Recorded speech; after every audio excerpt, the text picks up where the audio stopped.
The City of Colleyville pre-commission meeting for this Monday, May 13th. Let's see. So for our meeting today, are we just going to cover things that are on the agenda for tonight? Yes. Okay, excellent. All right, so our agenda, we have kind of a lot tonight.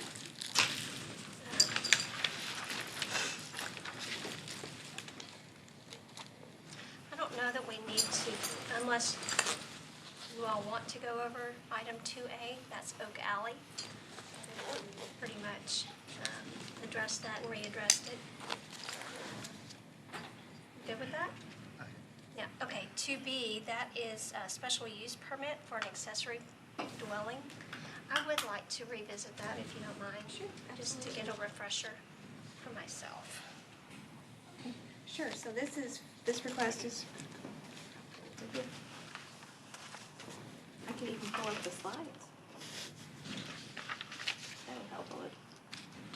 Okay, so this is for 5405 Miramar Lane, and what essentially they want to do is they're looking to put in, it's called an accessory dwelling building. Mm-hmm. They want to put in a stove or oven, and in order for them to do that and use a structure this way, they have to obtain an SUP. So that's the request this evening. Let me get to the plans.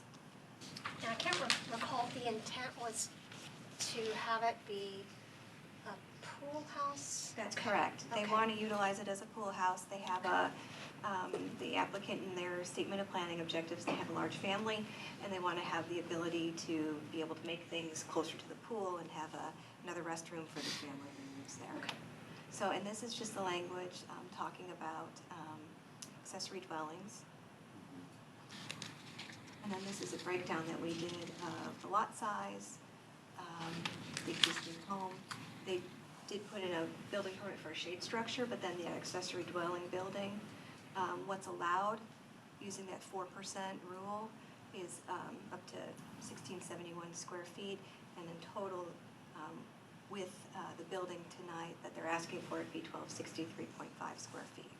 So is the SUP is because it's a dwelling structure? That's correct.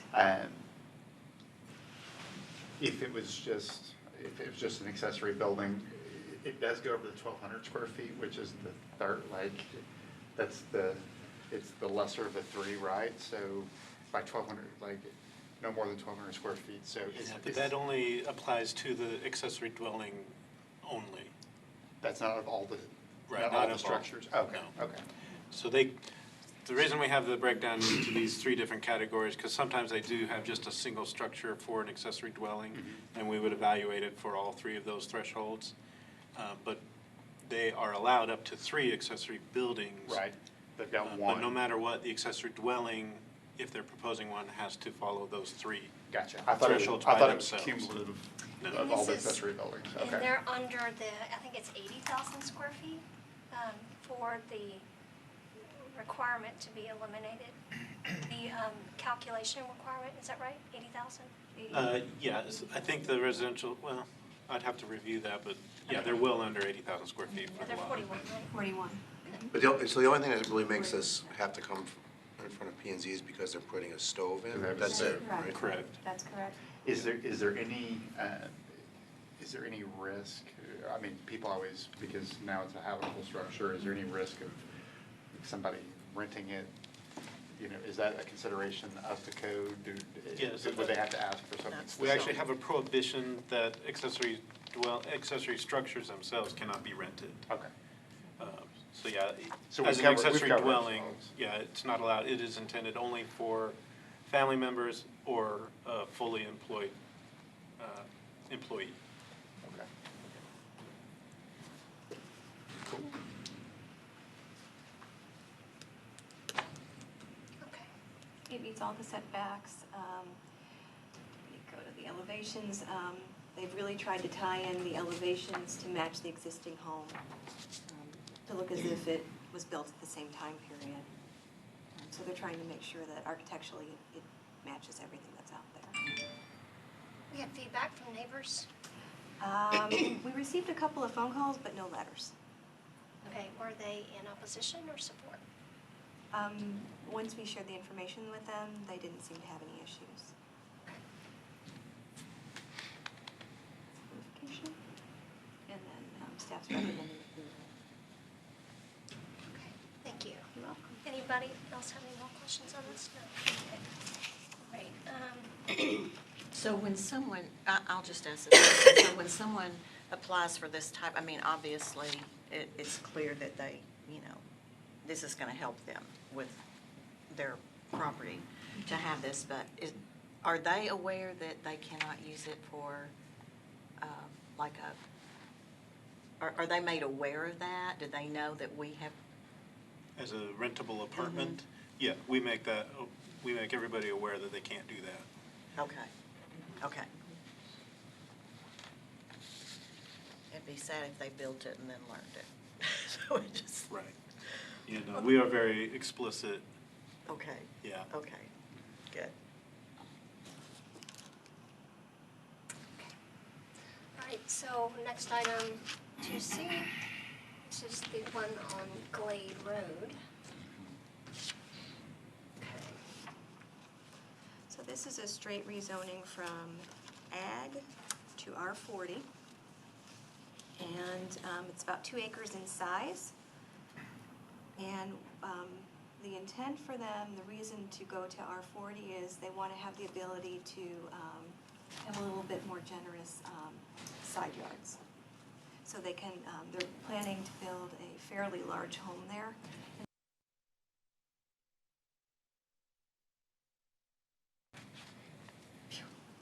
Let's go to the, took some pictures when I was out there. It was a nice sunny day. Yeah. Okay, so these are the R40 standards, and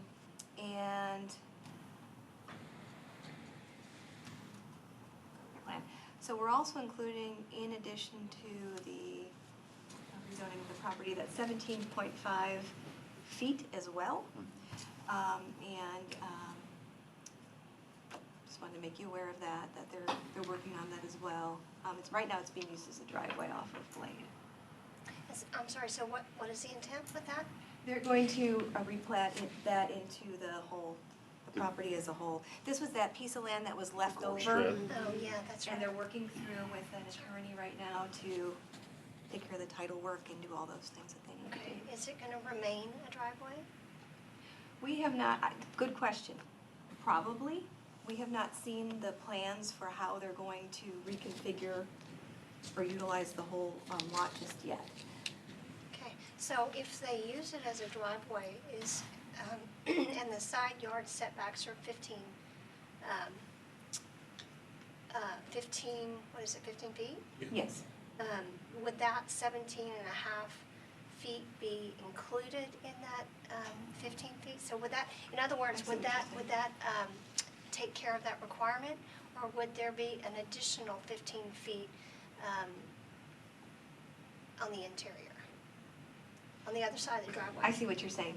Okay, so, right. Jackie, I think I can answer it. So, right now, that's basically unincorporated land, unplatted land.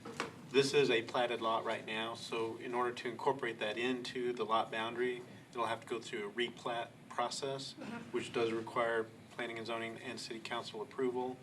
So you will see that action in order for them to be able to count that as where they will start the setback distance measurement.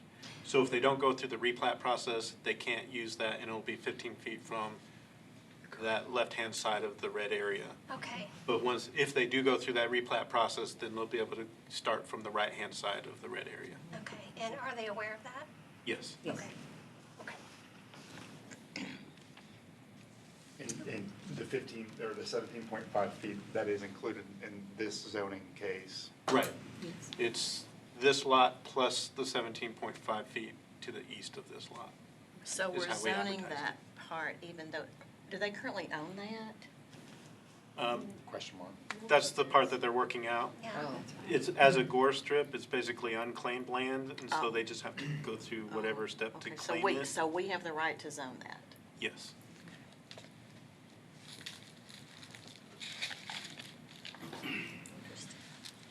And the zoning will just take care of that aspect of it. Then, if they aren't able to get the ownership of it, they still have their platted lot, and they would just have to work from that platted lot. Okay. Who, what entity do they, do the owners look towards or request the ownership or claiming this land? GLO, Is the General Land Office. Okay, Back okay, when okay, they carved everything up. okay, okay. Yeah, I didn't know. Yeah, They just not- get some attorneys involved and figure it out it's- somehow. It's usually not this wide a strip, but it's Yeah. not uncommon, but you don't see them much. Why is it Normally, it's gold? 3 to 5 feet at the most. Yeah. Okay. Yeah, 17 and a half feet, that's a lot. That surprises me. But it's an axle width, it's some kind of old survey width, like between 16 and a half and 17 and a half feet is an old survey unit of measurement, Oh, okay. Vara or something like that, but Yeah. What, and who's Gore? it's, It's just the technical term. so usually a gore is when two lines converge, but it's like, and so these usually happen because Okay. maps got laid on top of one another, and there was always Okay. a leave out. Overlay, okay, gotcha. Anything else I can do? He's like, Survey So- 101. Ordering on TMI, just for me. Now, 50% of that was true and 50% was false. I'll let you guys determine which is which. I think you're fake news. Okay. Keep going. And staff is recommending approval. Can we please go back to the zoning map? Sure. Yeah, Right okay. Okay. So these are all R20? Yes. Okay. All right, thank you.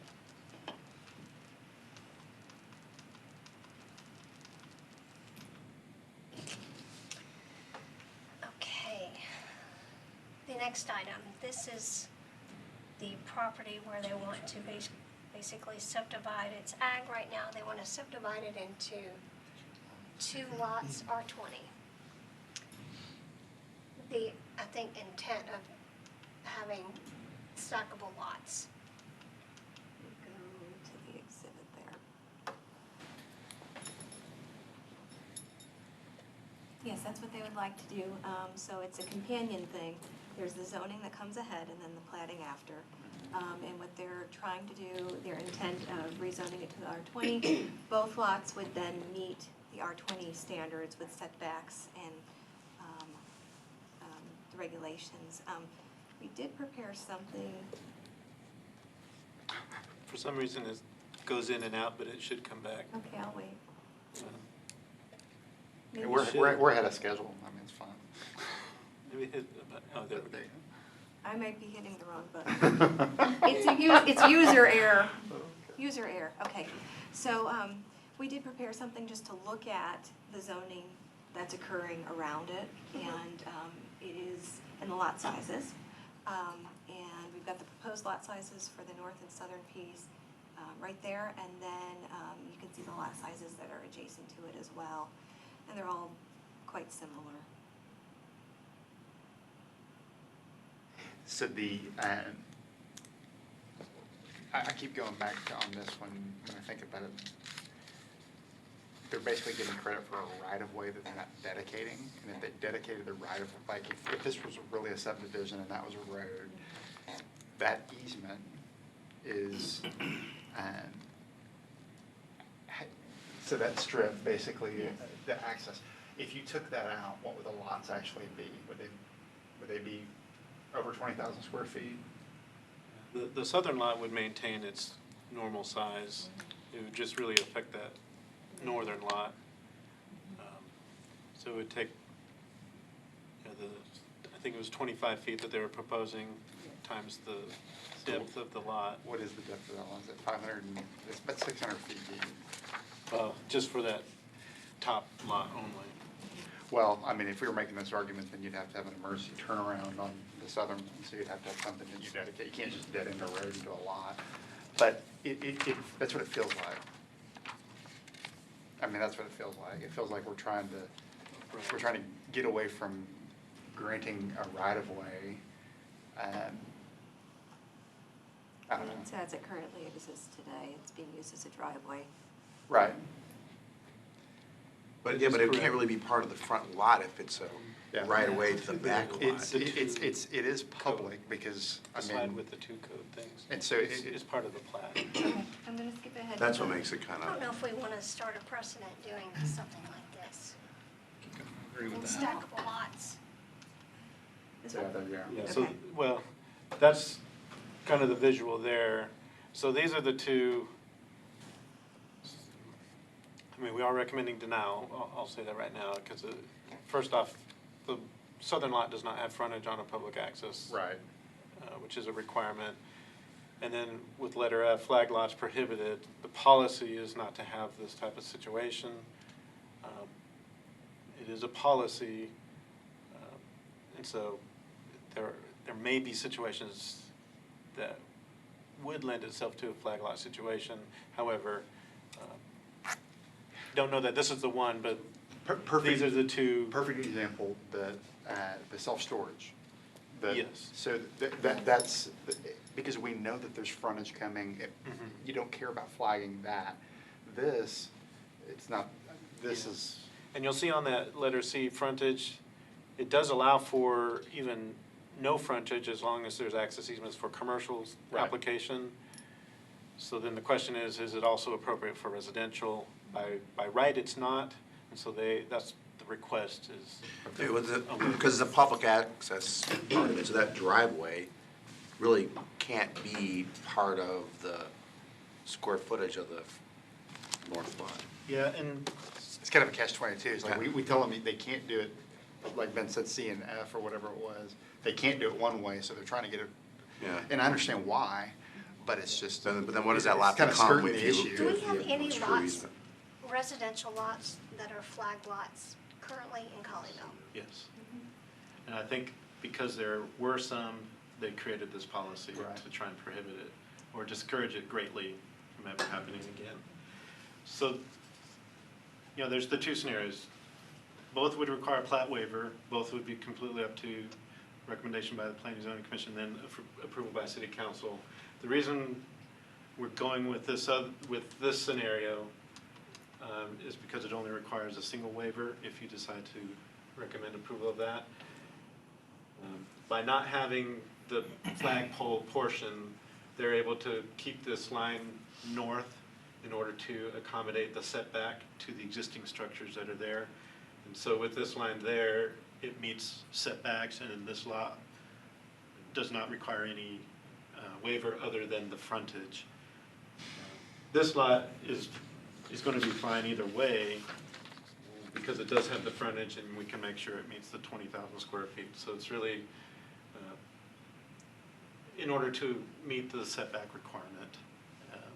And But if you made that a public access drive to get to the back lot, Mhm. then how much square footage are you taking out of, does it become less than R20? It would, because right now, It's, the I mean, if it's proposed 25 lot by is 300, 22,000. it's 7,500 square feet, so it'd be under by 2,500 square feet, it'd be 17,500 or something.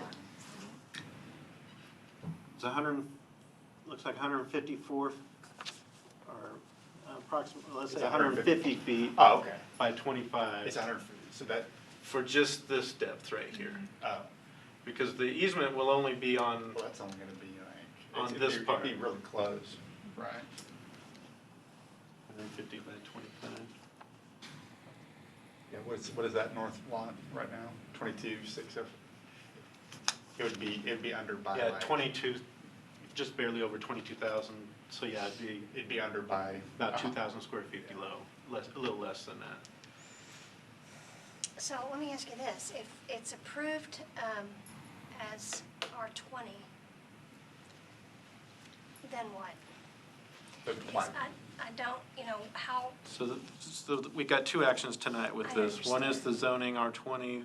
R20 is really more appropriate because of the width. You can see it's only 130 feet. right, R40 requires 150 feet. And so the R20 is more appropriate in that regard. There would be no other waivers needed as it goes through the plat process.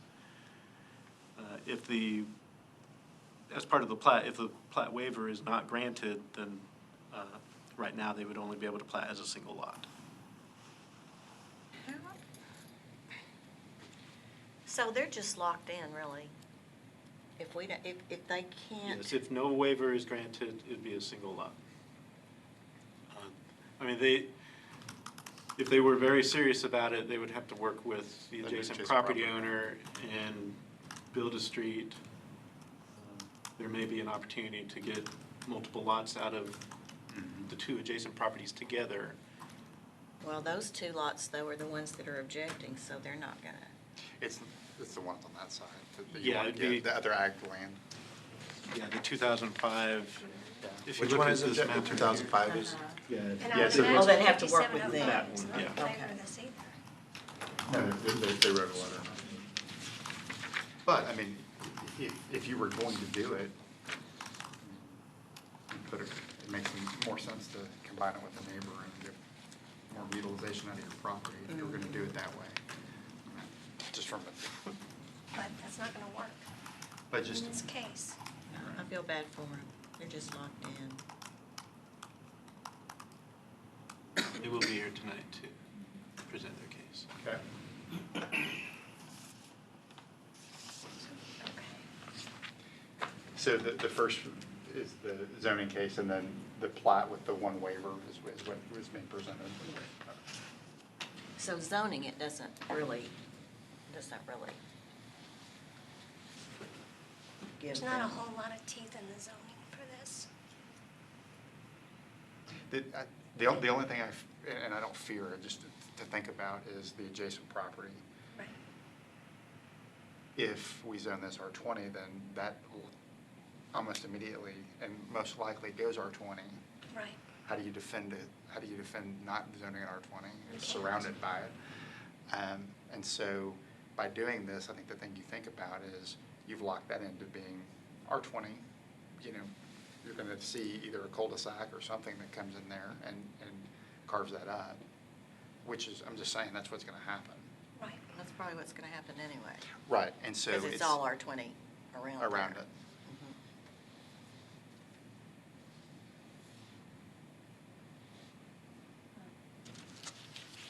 And I know you're recommending that this gets denied, but the city policy is to keep those kind of flag lots from being developed. It's Is to prohibit flag lot. prohibit. Yeah.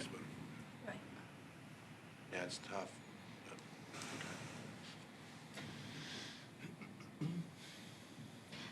You had a good point about the potential future land use of the adjacent properties. Yeah. I mean, it makes sense. It's logical. Okay.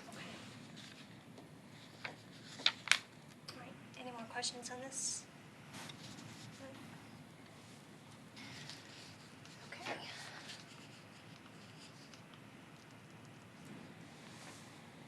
That's an example of the house that they wanted to put on that north lot. It's a site plan for it, floor plan, elevation.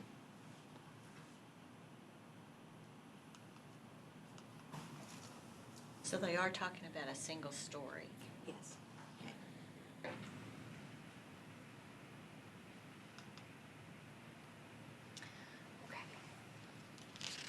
All right, this is the gas lease case. We had tabled from when? April? It was April, Yeah, it was, March 25th. no, it was March. March 25th. It was at our work session / regular meeting. Oh, that's before right. Spring break was canceled. Right. right. Okay, so this is the one where I had a bunch of questions regarding the compliance with the existing SUP. And I see that there's a handout, I haven't had the opportunity to read all of this. But are there any areas any conditions or suggestions in the current SUP that are not being looked into? Not that we are aware of. We've gone out and looked at the site a couple times. It's maintained. As far as the cameras being operational, they were going to go out and verify that they are operational. They provided the gas leak plan. So they were going to, or they have? They have. It was attached as part of the email that was forwarded to you guys. I'm talking about the cameras. Oh, no. The cameras, they were going to over the weekend, and so they will be here tonight to be able to report on that. Okay. Yeah, because they said that they expected them to be operational at some future point, I think originally. And if I remember right, in reading his letter, they were going to go out this weekend to make sure that they were operational, or at least ready to be turned on. But they provided a gas leak plan, so if there is a gas leak, what would happen, and the disaster emergency plan.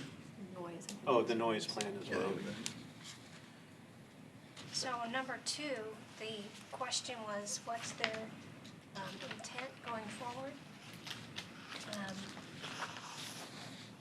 The options include, but are not limited to, ensure site compliance and continue to evaluate the wells and market conditions, and 2, produce the wells, which I don't know that they do have that option right now under the SUP, is that correct? But they could collect the gas that is coming out today. They would not be authorized to do any drilling or pipeline work. So all the, without- sorry, finish. All the fracking is done, it's just they're Right. capped wells, or whatever you wanna call it. They're not And- capped. Well, but whatever you wanna call it. They have a lid on it. They can They can take it undo the off lid and and take collect. the gas out anytime. Yeah. If the current owner, if it wasn't, because it's like, it's there, whether anybody, like, I think most of the neighbor objections last time were, they just, the fact that it's there kind of is really more the issue than the change of ownership. And so you're looking at some of the concerns from the surrounding citizens. Does it currently, I guess the questions I have does it currently meet all the different codes? Or there was some question about maybe, we even references that there may be some bushes that to be compliant, he would have to add, but doesn't want to. So is there anything that is not up to standard today? Because when the letters, it's like most of the letters were kind of a form letter that everybody sent in, which is neither here nor there, but Right. they talk about the setback distances. My question is, are there any setback distances or any other type of, codes that they're not meeting today, other than, I'm trying to find it, I can't remember the one about maybe needing to add additional bushes, which the new owner would rather not do, but.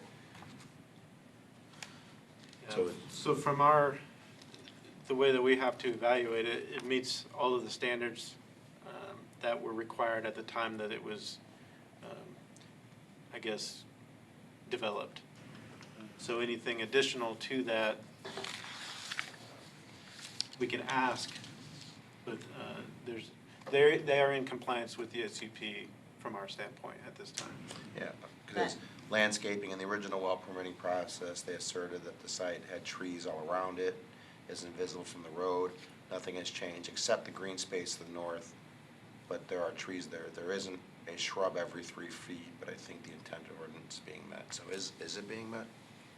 It is. That's our stance, yes.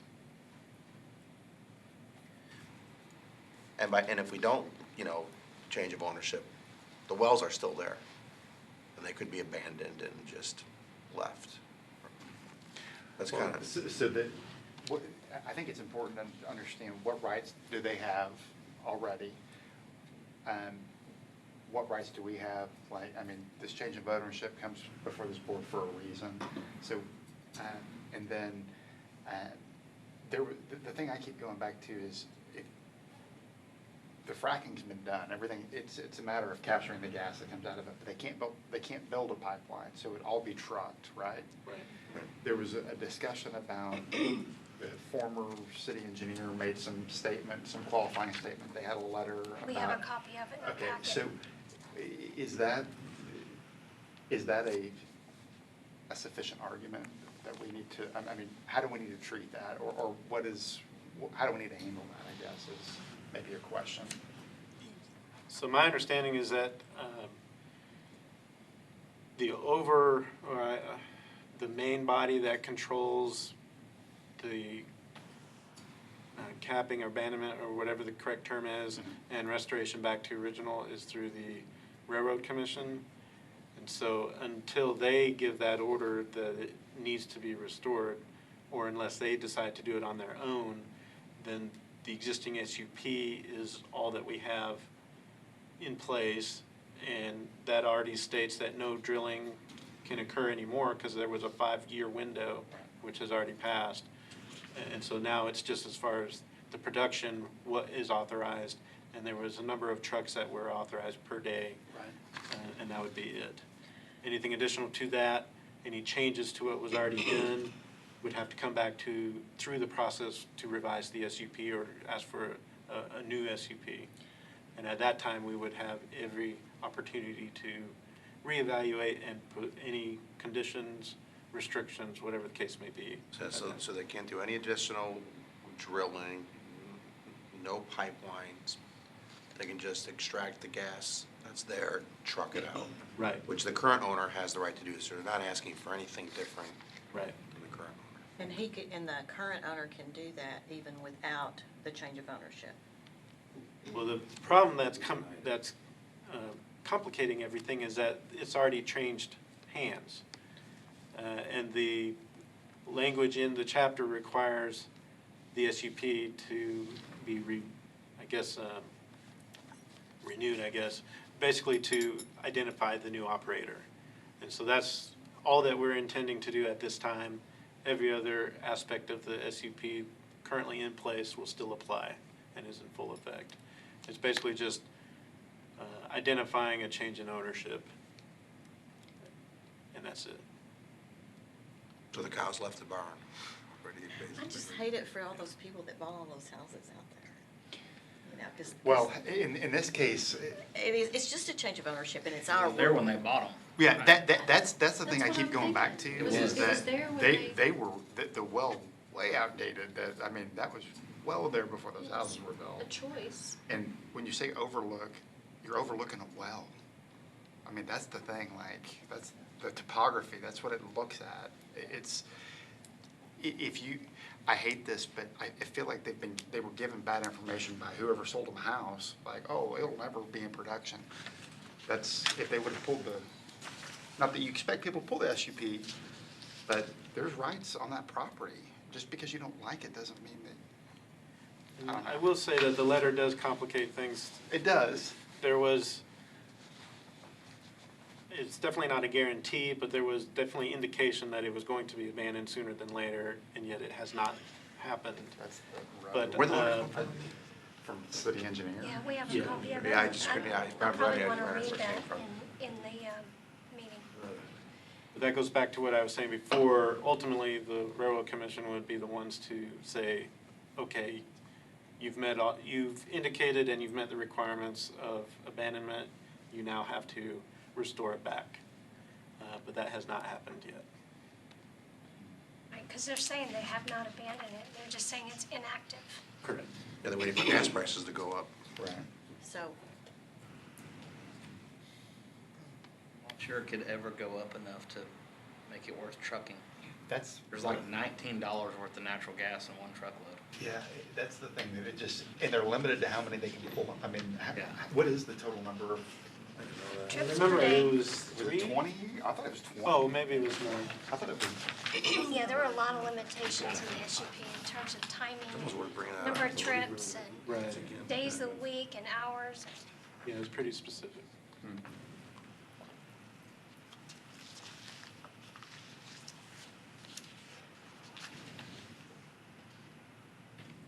so So are there any worthwhile options to include in the SUP other than change of ownership that would help? The the current people that SUP don't have would, it? this wouldn't be a new SUP, would it? It'd be No. the existing SUP. Right. So Oh, okay. So all this is we- doing is just Changing the name. changing the name. Yeah, I get it. Yeah. So we could not Couldn't. recommend any site improvements as part of this, it's just changeable. We could recommend it. Yeah. But it's, I don't think it'd be enforceable. The way that we advertised it, it was strictly for changing the name of the owner. I guess So, if the, so we're arguing if there is about a suggestion for an addition to a requirement and the applicant says, yes, he agrees to it, I think we're definitely safe in that scenario. But otherwise, I think it would have to be, there would have to be some type of link or justification for Yes. adding the regulation. So for argument's sake, city council denies this, then what does that mean? Well, that's a good question, because they've already, it's already changed hands. We do have a new owner. It simply means the new owner doesn't have an SUP to operate or to take over the rights and/or liabilities that the previous owner had under the SUP. Nothing in the SUP applies. They couldn't do anything with the property, but they would then, their remedy if we deny the SUP, and their remedy then to go to court and file a lawsuit to require us to adhere to the zoning. And I think Ben's right on the money when he says that, this has been noticed for changing name only. And I do think conversation should be limited to the requirements for changing ownership in the SUP, which we talked a lot about last time. The reports would have to be on file and the evidence of the ownership and all that. Those are all fair questions and fair discussion. But to the extent that, we get a discussion about what you could do to improve the property, Ben's kindly saying that's probably not something we can actually do because we haven't posted it. Which is fine, but I think, this brought out a lot of people last time, and I think most of the objection was just about it being there and not meeting certain expectations that they had when they bought the property. So how do you communicate that to the citizens that are objecting to this, that their objections aren't part of this? But I think it's the fact that they can't operate under the SUP because the SUP is now dormant. So, They can't develop so- any more, drill any more wells. Can that be communicated somehow to them? If there's people there, because Yeah, we can definitely do that. Yeah, we'll just make it clear, no drilling, no pipeline. Only thing authorized that we see right now is that they can bring trucks in and collect, but it's limited to what the SUP currently says. Anything additional would have to come back through a whole SUP process, whether it's amending the existing one or a Right. new one. That's the same process. which is great, because the objections weren't to change of ownership, they're listing a bunch of other things. Just wanted to be clear to those people that this is really what the situation is. If they want to change any of their rights or abilities, they have to come back through the process again. Right, so these individuals or this company would step into the shoes of the prior owner, and that's it. Yep. Which is what it- Does produce and collect mean the same thing? Like when it says produce the wells, is that the same as collect? Is that what we're saying? In my mind, it's the I same. think that's right. Okay. Yeah. I don't know what produce the wells means. I think that's. That is what that seems it's reasonable. collection. Okay. This, when you look at this, the comments on 11 and 12, and he plans to drill, not currently, well, they don't really have a right to drill anyway, so. It's kind of moot. Right. Yeah, it's like, well, So, it better be you're not planning on it, because you don't have the right to, but other than that. right, so, then there's a question regarding the ordinance and the setbacks, and that's answered, that if they do decide to drill in the future, they acknowledge that they need to come back for a new SUP. Which they would never meet the current Yeah, at that point, guidelines they for. wouldn't meet the I mean, setback. it could never meet current setbacks. I mean, there's houses way too close. So, I don't understand the or the terminology, et cetera, on number 14. Maybe you can help me with this. I'm not an oil and gas person, so. I don't have it right in front of me. What does it Yeah, say? in the Looks like well, it's saying it's probably not gonna leak. Can the well it's have rust? asking Can't say about for rust. sure. It's asking about rust and leak. I mean, right, so it's very. In terms of that temporary, that cap that's on there, maybe? So yeah, I think it's he's, very what they're saying is there's a valve that's on it that's closed. So there's one point, and then there's a blind flange on top of that valve, which is another point, and they're all sealed by gaskets and closed, so you have really 2 points to prevent.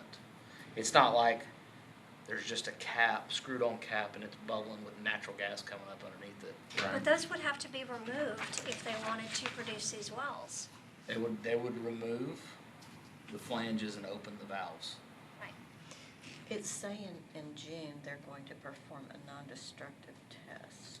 But all this can be done today under the current ownership. If it hadn't already changed, Under the prior all this ownership, could be done yes. under the prior. So to me, it's kind of like, all these things we're talking about really don't matter in the decision. It'd be like, maybe not the best example, but a Ford dealership. It's already there, everything's there. Chevy wants to buy it, but nothing else is changing. That's really what this is. Well, no, Chevy's already bought it. Chevy's already bought it, that's. And but they had an SUP, so it has to be reapproved, I mean, but nothing's changing, and we can't make any, like, site improvement, there's really no site improvement issues like we would do on Route 26 and an SUP change, so this is really just a change of ownership, and all these things we're talking about, nothing changes, the current owner or previous owner could do all these things anyway. Right, but we need a confirmation that the current SUP is being adhered to. So that's what It all looks this like is about. it is. Yeah, So- so with a lot of the information they provided, that's what their intent Right. was, to show that, And yes. right there, it looks like it is. So I wonder about, and this may be a silly question, but I wonder about the impact to surrounding neighbors of producing the wells. Environmental impact. You know, would it impact the air quality? I mean, would they, But that's a whole separate issue. Yeah, we That can't would come stop before us that. at another time, right? no, because they currently have the right to do that, But we right? Yeah, but Yeah, the but- the This is- existing SUP has regulation as far Okay. as Right. monitoring, Air quality, yeah. okay. And so they, if they do take the lid off, they will have to do all of those things as required. And it says that, in that last sentence, it is physically possible to have a leak, but very unlikely. So, I mean, that possibility is there. It's there right now, that's It's right. there right now. Okay. Any more Until we get it questions? abandoned, it's there. We've got all the requirements in place for monitoring and And Sage looks like, I mean, I don't know much about natural gas drilling and collection, but they appear to be a pretty reputable, large company that's going to take this serious and do everything that we would expect, and everything they're doing, they're meeting the SUP, so. They're taking it serious because they didn't even come down here last time and, to answer our questions. What was the reason for that? I forget. No, I don't know, but. it was, It's probably just a miscommunication. They, Yeah, there was some- like, typically it's, you have to go stand up. It's Yeah, a rubber no, stamp. it's a no-brainer, rubber Yeah, stamp. And the guy's like, get pounded on. Poor guy. I felt bad for him, I did too. Well, me too, but All right. felt bad for us too. Okay, any more questions? Because we need to move on to the next room. Good. Okay, with that, we're adjourned our work session.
Good evening, everyone. We are calling to order the Monday, May 13th, City of Colleyville Planning and Zoning Commission meeting.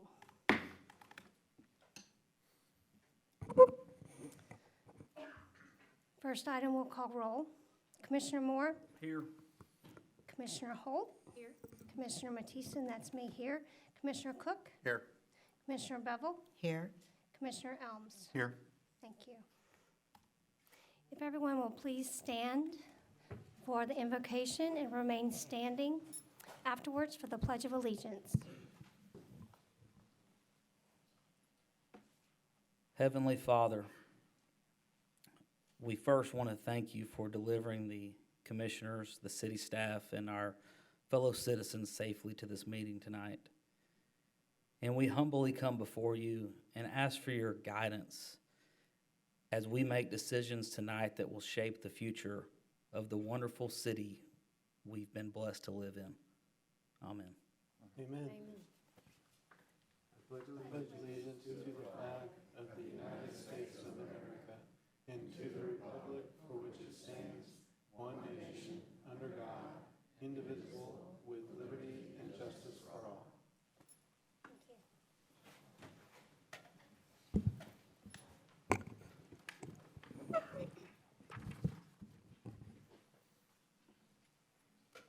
At this time, I'd like to invite anyone that wishes to come forward to speak on an issue that is not on the agenda as a public hearing item.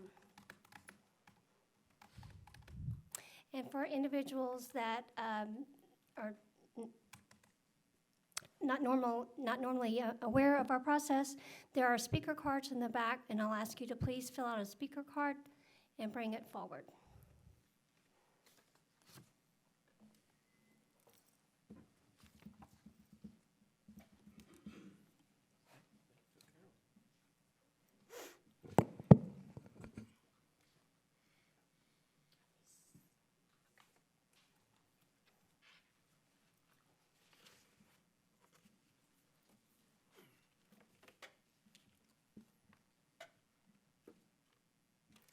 I do not have any speaker cards on items that are not on the agenda. So we'll move forward to the first item. Item number 2A, consideration of a preliminary plat for Oak Alley addition, being lots 1R1 and 1R2, Block 1 of the Bear Creek Plantation, located at 1312 John McCain Road and 7309 Holly Lane North, case number PC 19-006. All right, thank you. Ben Briner, Director of Community Development. As you stated, this is a request for preliminary plat approval for the Oak Alley addition there off of John McCain Road. Here's an aerial map of the site. This is also known as the plantation property. The current zoning is PUDR. This was approved earlier this year. It does allow for a 34-lot single-family residential subdivision with 10 open space lots. The future land use map does designate this area for residential, so it does comply with that designation.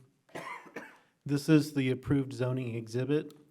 You can see the 34 lots as well as 10 open space lots. That includes an entrance along John McCain, some open space area along Holly Lane, as well as a large open space lot to the north next to the creek, and then some other open space lots, typically kind of in between the right-of-way to create a grand entrance.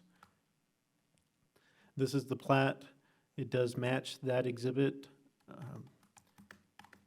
And this would be the first step as far as the public improvement process. With the preliminary plat, the applicant will then proceed with preparing the construction documents for the public improvements. That would be for the streets, as well as the water lines and sanitary sewer lines, and any public detention or drainage infrastructure. At that time, they will also probably submit the final plat for approval as well.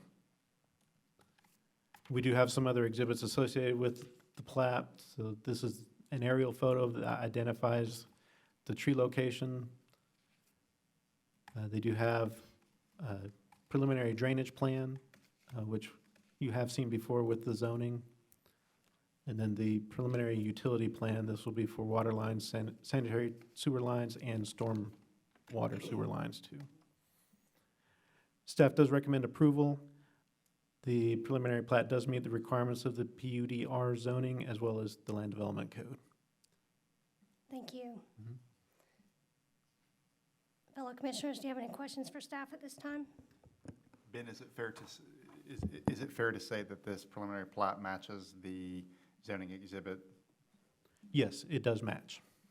I don't see it on here, but the main street, Street A, what's the width of those again? I don't see it on here.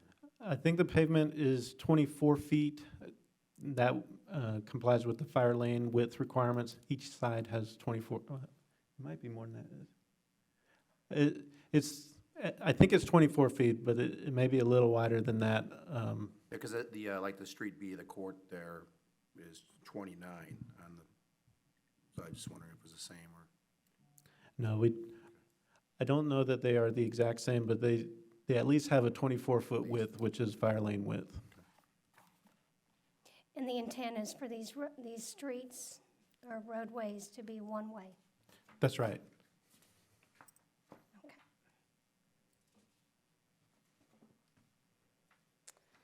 Okay, any more questions for staff at this time? Nope. All right, I would like to invite the applicant, if they're here, to come forward to speak on your case.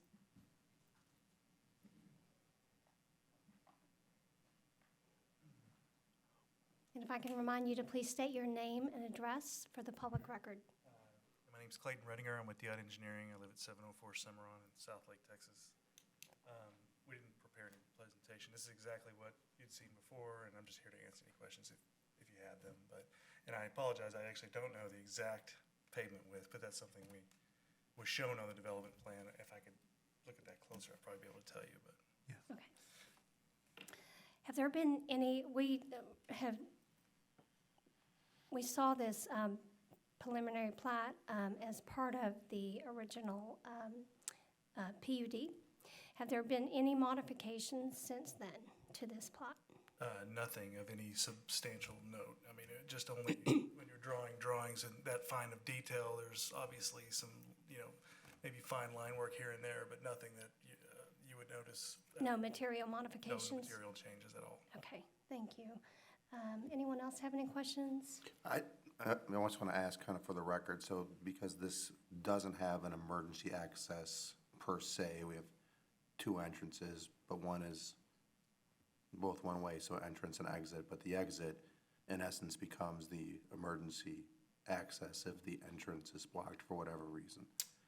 A fire truck would have the ability to enter on either side of that, Okay. that median. Yes, okay, but it's gated, right, so how would the, Well, the gates are, I mean, we could probably make sure that this occurs, obviously, but if the gates are equipped with fire access, Okay. so that's what's. they have signals that they can open either gate whenever they need to. I'm sure we can make sure that happens. I figured, I just wanted that for the.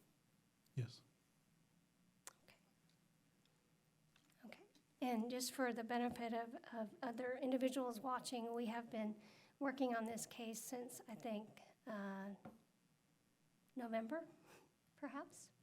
Even before then. Okay, before then. So we have reviewed, just so everyone's aware, we've reviewed these plans over the months. So just thank you very much. Thank you. At this time, I'd like to open the public hearing on this item. Public hearing is open. I don't think I have any cards on this item, so if anyone would like to come forward to speak on this, please do so. Seeing no one wishing to come forward, I will close the public hearing. Public hearing is closed. And normally, I would ask the applicant if there were any questions that were that came up as part of the public hearing process. I would ask the applicant to come forward, but since there were not, we will move on. Okay. At this point, do my fellow commissioners have any more questions or comments regarding this case? No. I don't think so. Okay. All right. Having exhausted our discussions over the last months, I would like to request a motion. A motion to approve case PC 19-006. May I have a second, please? I'll second. Thank you.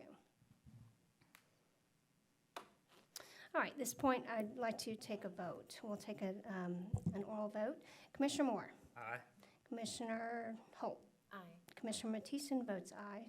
Commissioner Cook? Aye. Commissioner Bevel? Aye. Commissioner Elms? Aye. Thank you. Case number PC 19-006 is approved. Moving on to our next public hearing agenda item, number 2B, consideration of a special use permit for an accessory dwelling on Lot 30R, Block 1 of the Montclair Park Addition located at 5305 Miramar Lane. Case number ZC 19-002. All right. I'd like, one of you guys want to present this? Sure. Good evening. This is a request for an accessory dwelling unit, which does require a specific use permit. The property is 0.9595 acres, has a single-family residence, and is located in the Montclair Park subdivision. This is the aerial map. Properties to the northwest and south are zoned R20. The properties to the east are zoned R40, and all have residential developed. Future land use shows this to be residential. And this is the language from the Land Development Code specific to accessory dwellings. The lot size of the lot is 41,780 square feet. The existing home is 7,830. There's a shade structure already in the backyard, 337.5 square feet, and then the proposed accessory dwelling would be 926 square feet for a total of 1,263.5 square feet. And the purpose for the SUP, again, is for the structure to be used as a pool house for the family. This exhibit does show the location of where it will be located. It does meet all of the zoning setbacks for the R20 zoning, as well as any lot coverage. This is a floor plan and the elevations. They are working hard to match the existing architecture of the home in the new accessory dwelling building. Here's a floor plan and elevation exhibit. And the notification map showing the properties adjacent within 500 feet that we've notified. Based on the following findings, staff does recommend approval of the requested SUP. The proposed accessory dwelling unit meets all of the building setbacks and lot coverage requirements. Architecturally, the accessory dwelling unit looks compatible to the main structure and appears to have no negative impact on the surrounding properties. Thank you. And just for the record, have you received any, I don't see any in our package, but have you received any feedback from surrounding property owners? In writing, we have not. Okay. But perhaps verbally? We had a couple of phone calls asking about the specific use permit. Okay, great. Thank you. You're welcome. Any more questions for staff on this item? I have one question. If the SUP is approved, does the SUP, is the SUP attached to the home or the home and the homeowner? In other words, if the property is sold, does this SUP get modified in any way?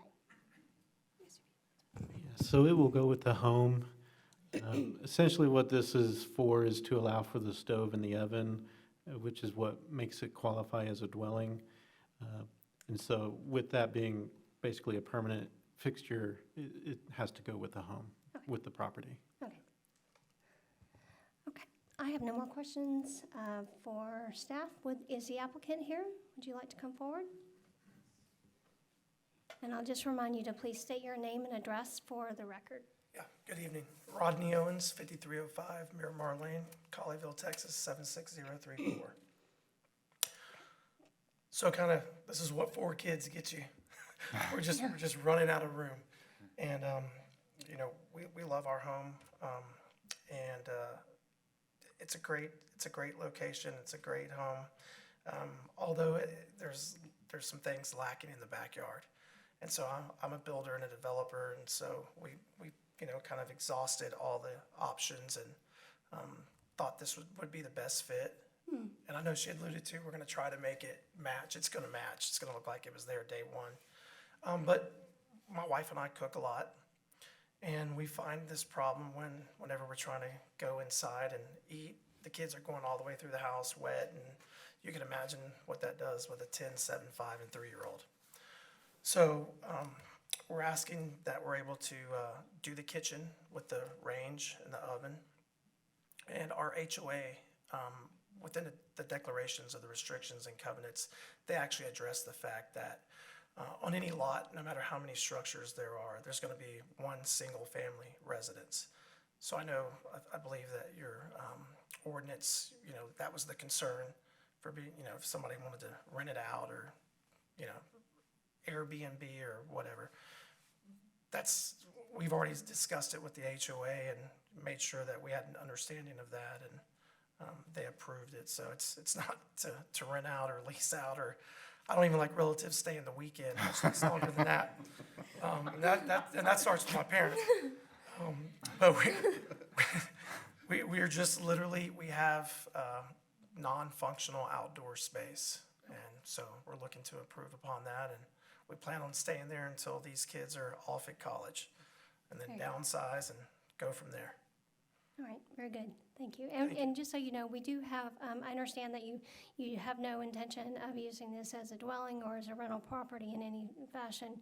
And if you actually wanted to do something like that, you'd have to come back for a separate SUP. But as you know, your HOA would not allow it anyway, and so They're It's a- strict, but it's a I non-starter. appreciate that. Right. So, Right. Okay, thank you so much Thank for you coming for your tonight. time and consideration. All right. If anyone would like to come forward on this item, please do so now. I'm opening the public hearing. Public hearing is open. I see no one. I have no cards on this item. I see no one coming forward. I will close the public hearing. Public hearing is closed.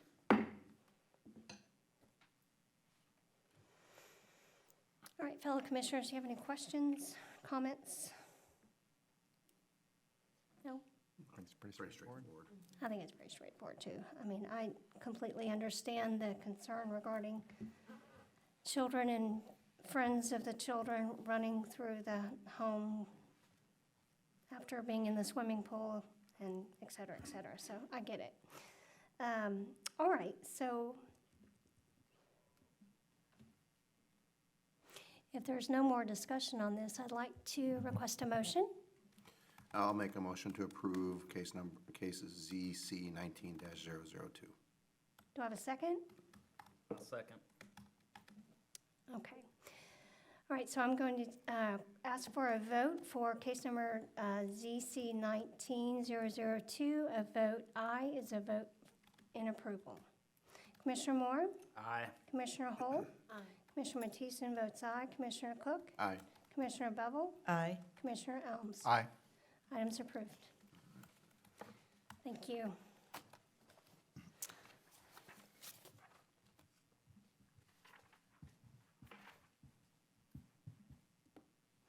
All right, with that, we'll move on to our next public hearing agenda item number 2C, consideration of a zoning change from AG Agricultural District to R40 Single Family Residential District on Lot 1, Block 1 of the J.M. Presley Edition, and 17.5 feet along the east boundary, located at 2308 Glade Road, case number ZC 19-003.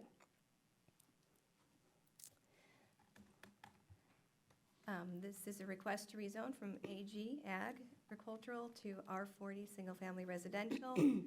The property is approximately 2 acres in size. And there's an aerial map of the property currently along Glade Road.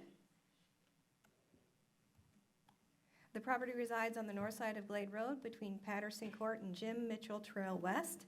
It is currently zoned agricultural and is developed with a single-family home. There's a 17.5 feet area that exists between this property and the adjacent lot to the east that is included in this request. Properties to the north, south, and west are zoned R20, single-family residential. Property to the east is zoned Ag, and surrounding lots have developed with single-family residences as well. Future land use map does show it to be residential in nature. And these are some staff photos taken of the property along Glade. The R40 zoning regulations, this lot would in fact meet those R40 standards. There's a minimum lot size of 40,000 square feet and the rest of the requirements. The applicant is requesting the zoning change because the current ag zoning requires side yard setbacks of 25 feet, while the R40 zoning requires side yard setbacks of 15 feet, which allows for additional buildable area for a new single-family residential home. The current property size does comply with all the minimum R40 zoning standards. This is a zoning exhibit, and we've highlighted that 17.5 additional area to be included within this this rezoning. And this is the notification map of properties surrounding within 500 feet. Staff does recommend approval of the request. The proposed zoning meets the intent of the residential designation assigned in the Destination Colleyville Comprehensive Plan. Thank you. Does anyone have any questions for staff? In our pre-commission meeting and in previous discussions, we have talked about the 17 and a half feet section that's currently being used as a driveway. And that section is, I understand there's, they're currently in the process of basically the owners of this property are basically in the process of claiming this land through the legal process. Okay. And there's no intent for,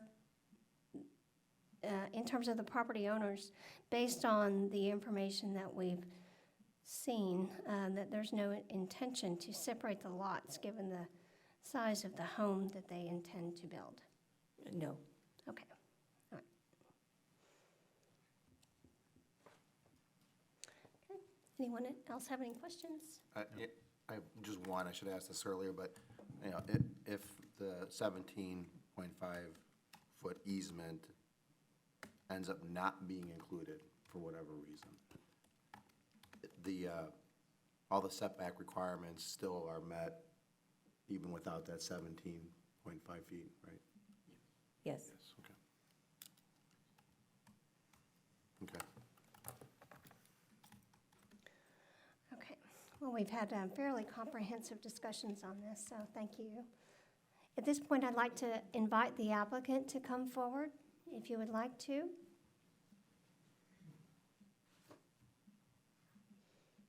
And I'd ask you to please state your name and address for the public record. Thank you. My name is Tom Hoover. I own Thomas Hoover Engineering, P.O. Box 1808, Keller, Texas, 76244. Thank you. We became aware of this void, for lack of a better word, after we got our survey back. And we noticed, well, wait a second, the only driveway that serves this property is not on our property. On the trees that are along both sides that obviously were planted at the same time match. So we began the process of trying to find out what happened. And was there a void? Was there an overlap? And that sort of thing. The owners have acquired legal services, and they are in the process of getting all that stuff buttoned down. The R40 zoning will allow us to, you know, even with our platted lot that we have where the existing house and improvements are, except for the driveway, the R40 would fit for that too. So if something goes awry, we could make that work. We would obviously have to amend our thinking as far as how we placed our driveway over there, because we're going to try to use the same driveway. but that's something that the zoning doesn't affect us with the zoning. Correct, okay. And just, there's no intent to subdivide these lots in the future? No, ma'am, that was another this reason to lot? make it R40 instead of R20. Okay, right, very good. Anyone else have any questions? I'll stay right here. Thank you. Okay. All right, so I would like to open the public hearing on this item. If anyone would like to come forward to speak on this, please do so now. Public hearing is open. Do not have any speaker cards on this item. After you come forward, please.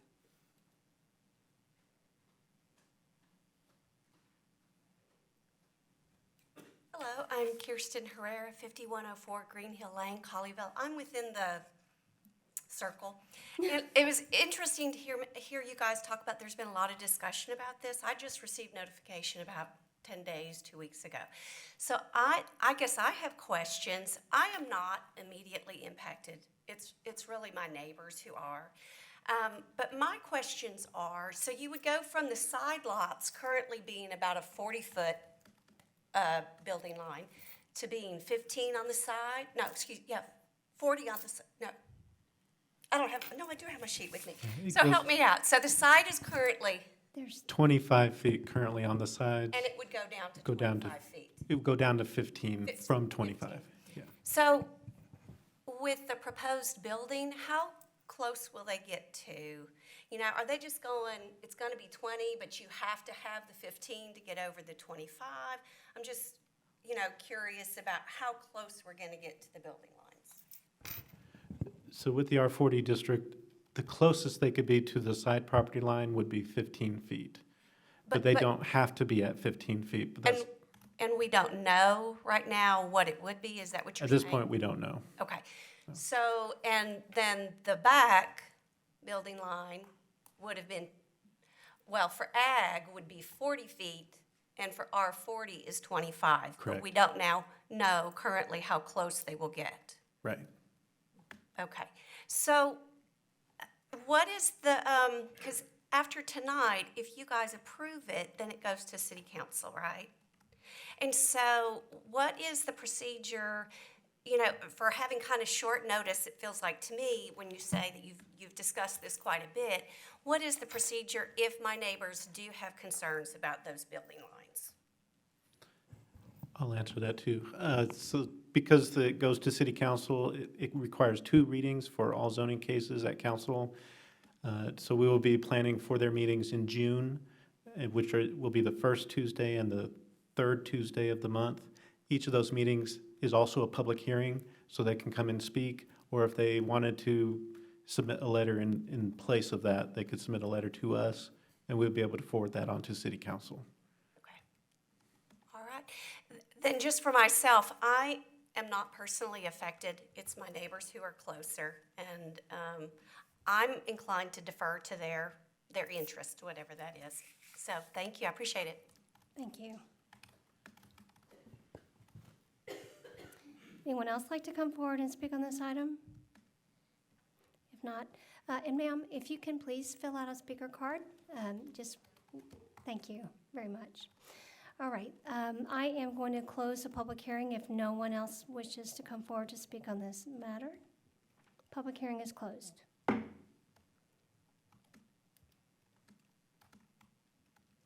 I would like to give you the opportunity to, the applicant, to address the questions and concerns that were brought forth. Certainly, I understand where their questions are coming from. On the east side of the property, we're having the house at the 15-foot on the platted lot. So it would be 15 plus 17.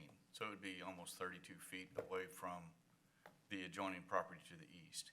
On the west side, the thought was to have the garage entries on that side. So the house is going to be probably between 30 and 35 feet away from the west property line. As far as there's some trees we're trying to preserve in the front. So the proposed house is probably going to be sited kind of between where the existing house and that pool house is. And it's currently almost 100 feet, I believe, to the back. So we've got a pretty large backyard. So we're not trying to slide the house back. And it fairly well matches with the houses on the east side as far as how the setbacks go. And that was one of the things they were trying to look at. Show up on, yeah, you can see it there from that aerial. Mm-hmm. So it'll be very similar as far as setbacks go. And same kind of a rear yard area. But, again, that's subject to change when the architect gets, how they are. Right, right. Okay, All right. thank you very much. You'll need to, if you don't mind coming forward, please. Just so we have it on the record. One further question, I'm sorry, it just occurred to me. What is the proposed square footage?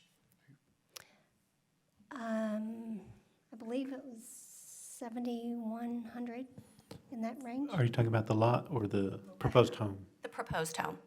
Okay, I don't know, actually. You go back to the requirements as well, just because I think it's good to point out that, the house can only take up 20% of the land. So 8,000 square feet. it's, right? Yeah, no, that's of the overall lot area. Yes. So with this being about 2 acres, 20% is rather large. Right. As far as what the proposed plan is right now, I don't know. But my guess is that it'll be similar to those homes to the east. Okay, thank you. Appreciate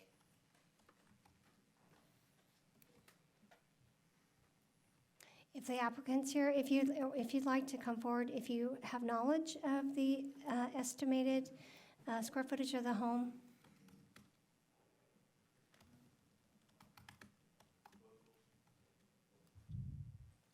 Total square footage upstairs and downstairs is about 12,000 square feet. Okay, So it's, 5,000-6,000 square foot footprint, which is well underneath the 20%. All right? thank you very much.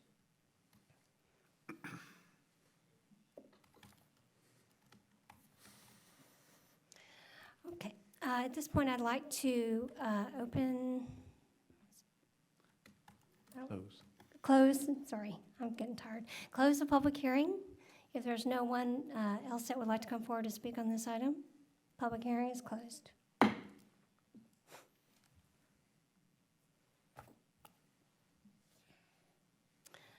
do we have anything else that we would like to discuss, my fellow commissioners?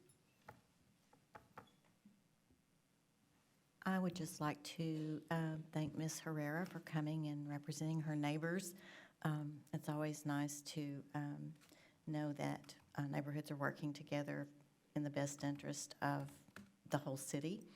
I also wanted to assure her and those that she represents that I just have to take this opportunity to brag on our city staff.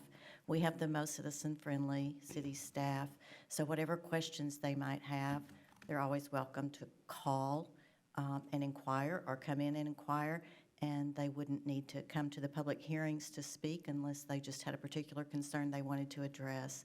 So just to let you know, our staff is always available and ready to help you.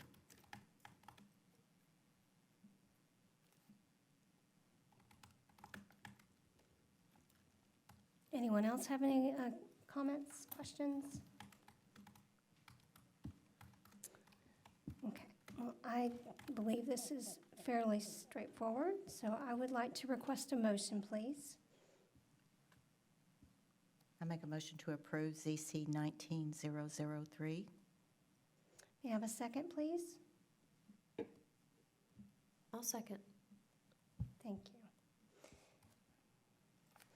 All right, I'm going to be calling for a vote in favor of ZC 19-003. Commissioner Moore? Aye. Commissioner Holt? Aye. Commissioner Mattison votes aye. Commissioner Cook? Aye. Commissioner Bevel? Aye. Commissioner Elms? Aye. Thank you very much. All right, case is approved.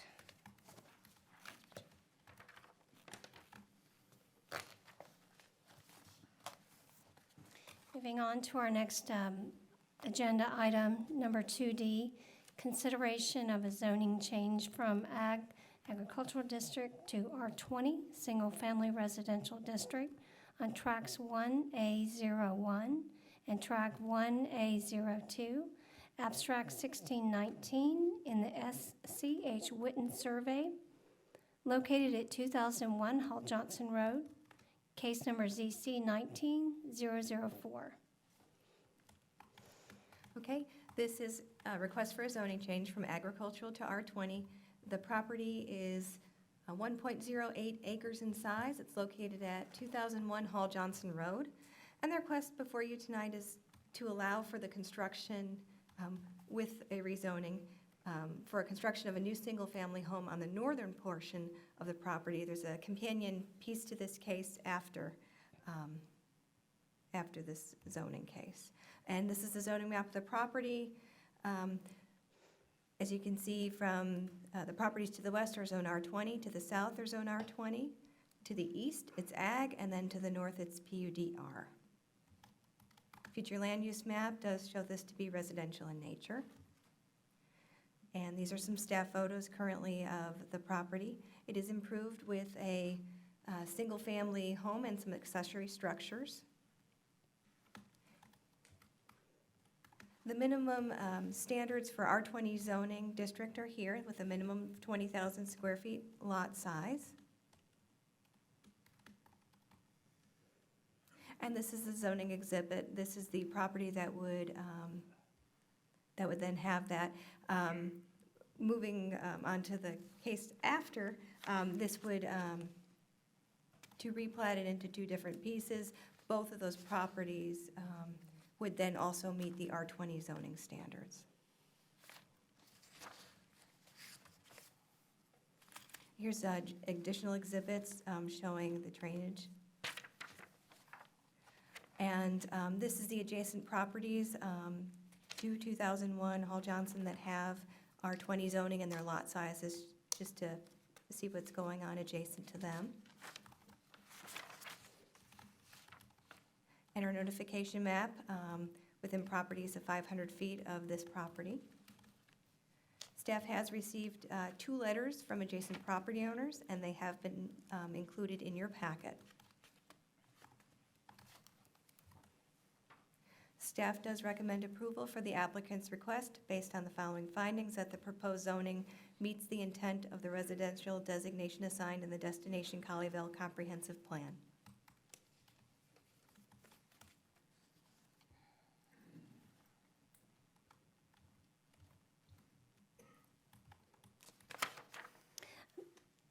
Question for you. You'd mentioned that you did receive some correspondence. Was that in favor or in opposition? Well, that's a good question, because if you read the letters, not exactly in opposition, not exactly in favor.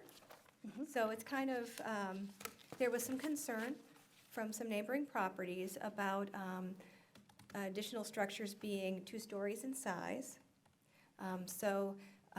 One of the letters did say that they would prefer that if a new single-family home was built there, that it would not be 2 stories in size. Okay, very good. Any more questions for staff? Were they also asking for one of the variances to be increased, one of the, I think there was talk about a setback. setback? And, Yes. and as a part of the plating that we'll talk about next. Oh, okay, That's okay? yes. Okay. Were there any concerns? You had mentioned very briefly drainage. Were there any concerns that came up as part of the review and drainage there? Not that I'm aware of.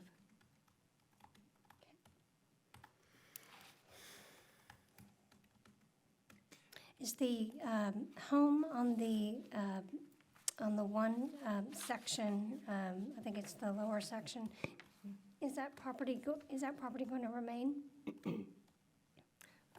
I believe so. You're talking about the structures? That's whether the structures existing? are- Yes. I believe that's the intent. Okay. Any more questions for staff at this point? No?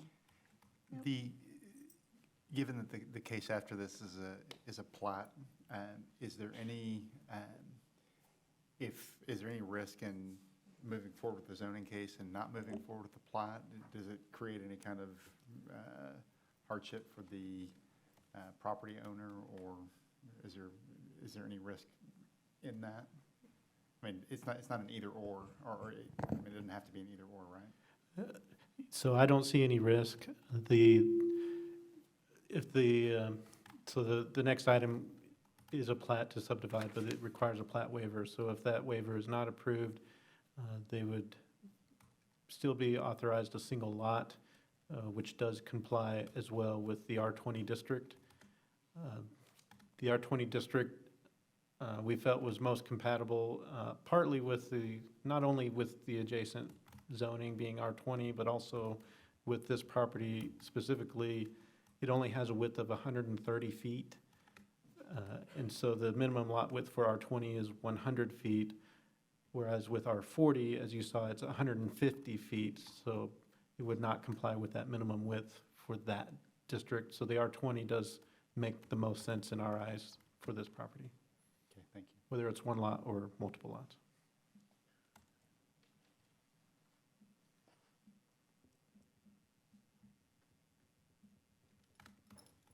Any more questions for staff at this point? No?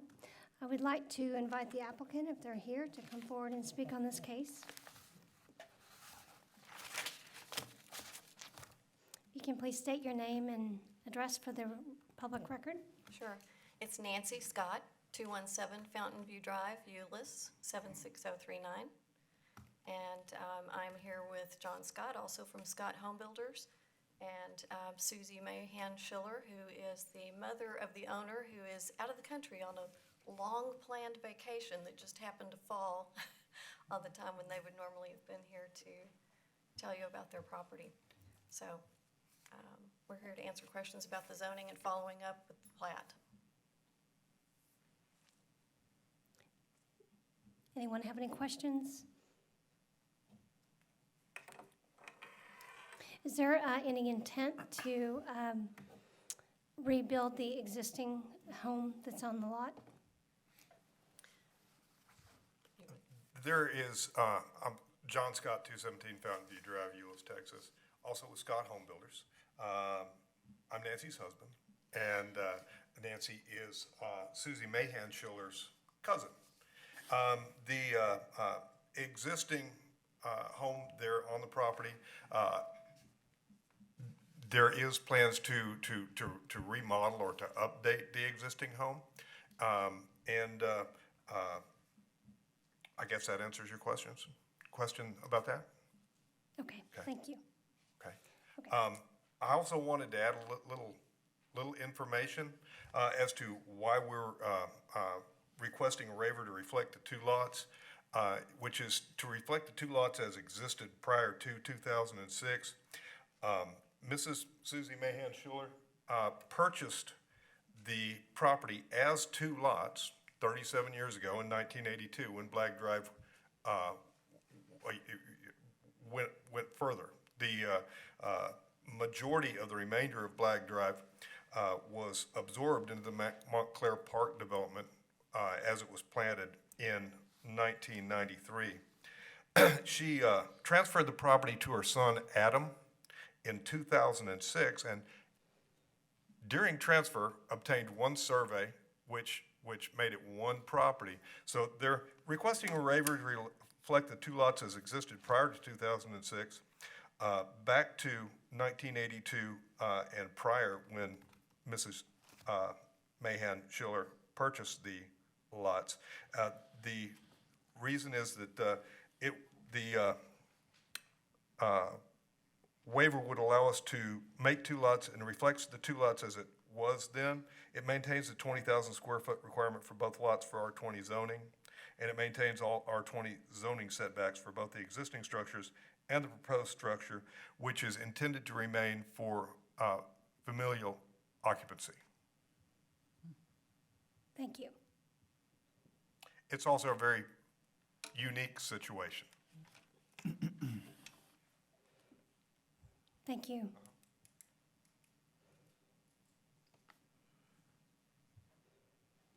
Okay. I believe I have a couple of cards maybe on this item. I'd like to open the public hearing. Public hearing is open. Two of my speaker cards are from the applicants themselves, and then I also have one from, I believe, the owner. If you'd like to come forward.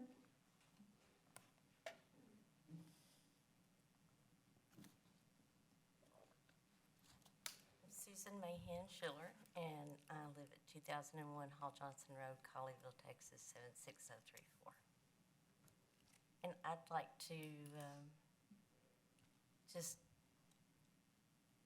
say that I bought that place 36 years ago, and it's very special to the family and to my son, my only child, and he's always wanted to be able to live there and build a home. Eventually on the front half acre is what we always called the place. And I'd like to see it be able to be done for him, whatever way that we could work it out. Okay? Thank you. Thank you.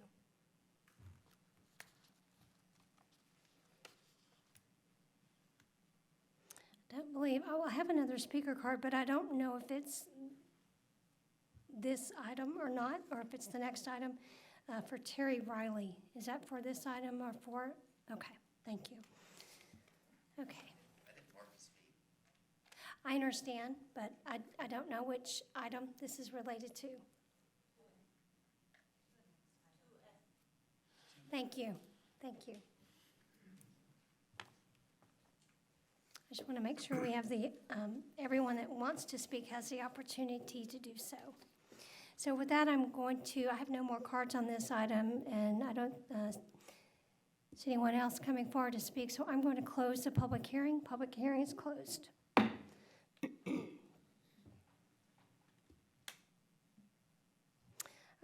commissioners. So on this particular item, we're only talking about zoning. Yes, So the subdivision of the lot is another item. correct. So I think I think the compelling facts are the surrounding zoning is R20, so it really does kind of comply. Although the lot next door is much larger than 20,000 square feet, it is R20 zoned. So I think that I feel like the staff's recommendation of approval of the zoning is consistent with, with the area for sure. Really, no question there, just a comment. Okay. Anyone else have any comments? I believe that we had some opposition, and the opposition was received from property owners adjacent to this lot. Next door, I believe 2005, and also 5705, is that correct? Okay. Understandably. I think the concern might be for those property owners to have not necessarily the zoning, but perhaps the next item that we're going to be discussing. That's probably what they're concerned about.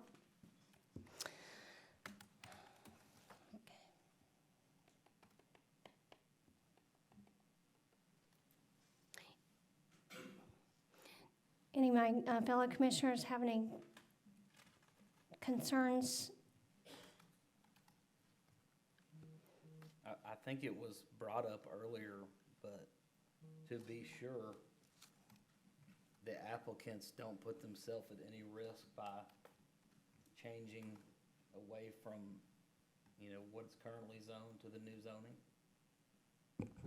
That's right. The new zoning is for single-family residential use, Yeah. Which is the existing use on the property. There really, I don't see any risk as far as the change from the ag to the R20. Because Ben, if they were to develop this as one lot, it's not platted, is that correct? That's right. We have two. Okay. So parcels. So two parcels, that they can't be combined by a boundary survey. It has to go through a plat. That's So, right. so but whether it stayed ag, its plat would be non-conforming, wouldn't it? Because it doesn't meet area restriction setbacks, it doesn't have the proper widths or anything. So if a new house was to be constructed here, the most logical zoning is R20. Whether it's the house that's there now, it stays existing, or a new house gets built. For one house on that lot, the most logical zoning is R20 because of the configuration of the lot. Right, for lot area, lot dimensions, primarily those are the two reasons why the R20 is more consistent or more appropriate than the agricultural. Okay, thank you. Anyone else have any questions on this?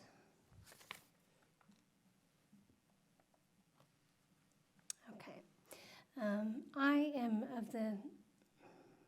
I'm thinking that the zoning to the R20 would be appropriate, but I'd like to request a motion to vote in favor or against, please.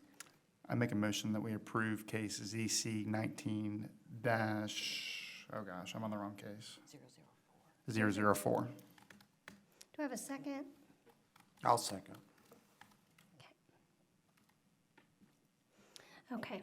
I'll take the vote now. Commissioner Moore? Aye. Commissioner Holt? Aye. Commissioner Matheson votes aye. Commissioner Cook? Aye. Commissioner Bevel? Aye.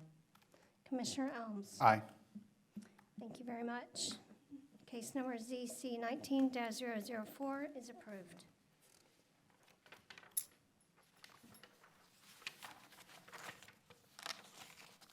The next item, as we'd mentioned, is related to item number 2D, and that's 2E, consideration of a minor plat for lots 1 and 2, Block 1, Schiller Addition, on property legally described as tracts 1A01 and tract 1A02, abstract 1619, in the SCH Witten Survey, located at 2001 Hall Johnson Road, case number PC 19-007.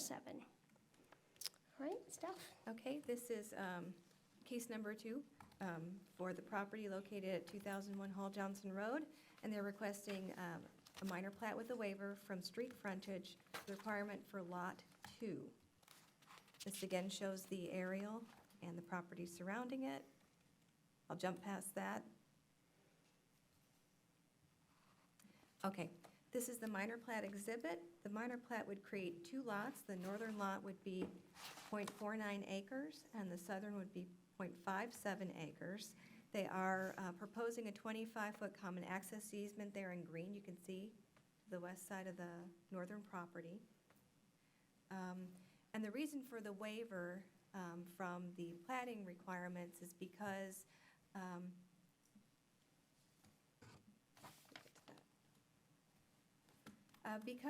we have specific language in the Land Development Code that requires, thank you, frontage on public access is required. And therefore, what they're proposing, stacked like that, would not meet the Land Development Code, and that's the reason for the waiver request.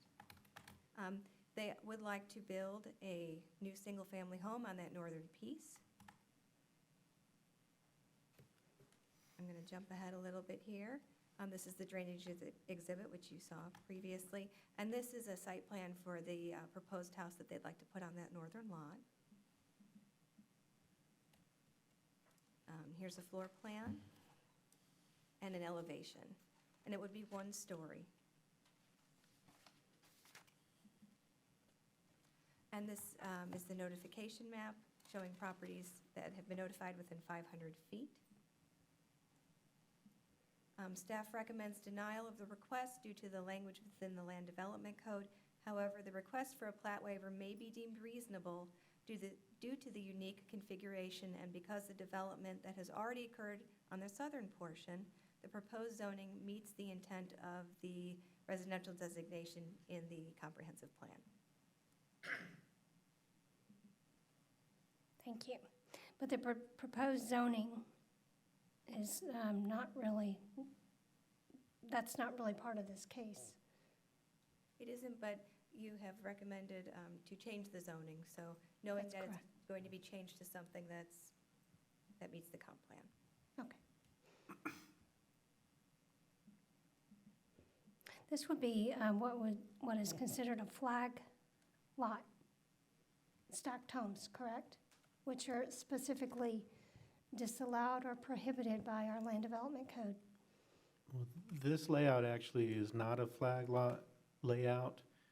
That is another option, which we often see, which would then comply with that frontage requirement, because then both lots would have actual frontage along the street.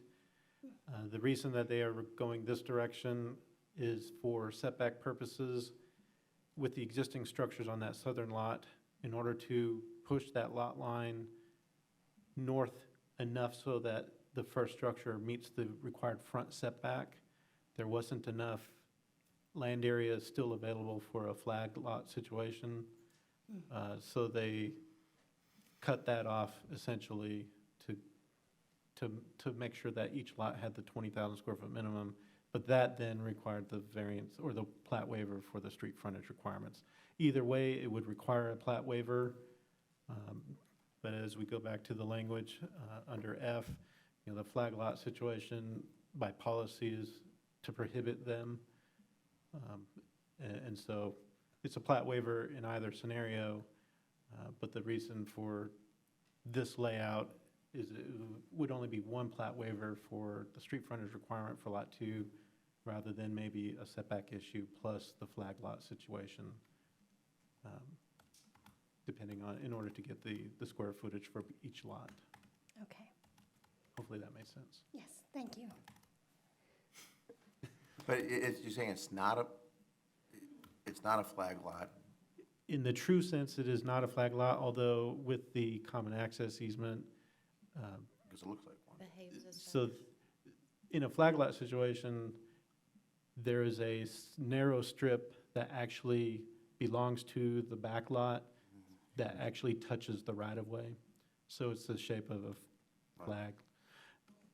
And so in this case, they've eliminated that narrow strip and gave it to the front lot. They've eliminated fee ownership, but they're still getting the benefit of the access, and it's, whether it's public or not, so, I mean, it's in an easement, but they don't get the detriment of dedicating 4,500 square feet, which would take the lot to a non-conforming, or have True. to change that back lot line. Yes, so in essence, I see what you're saying, yes. In essence, it's just a modified flag lot situation. Right. But, yeah, by technical definition, it's not, but in essence, it is. Right. Yeah.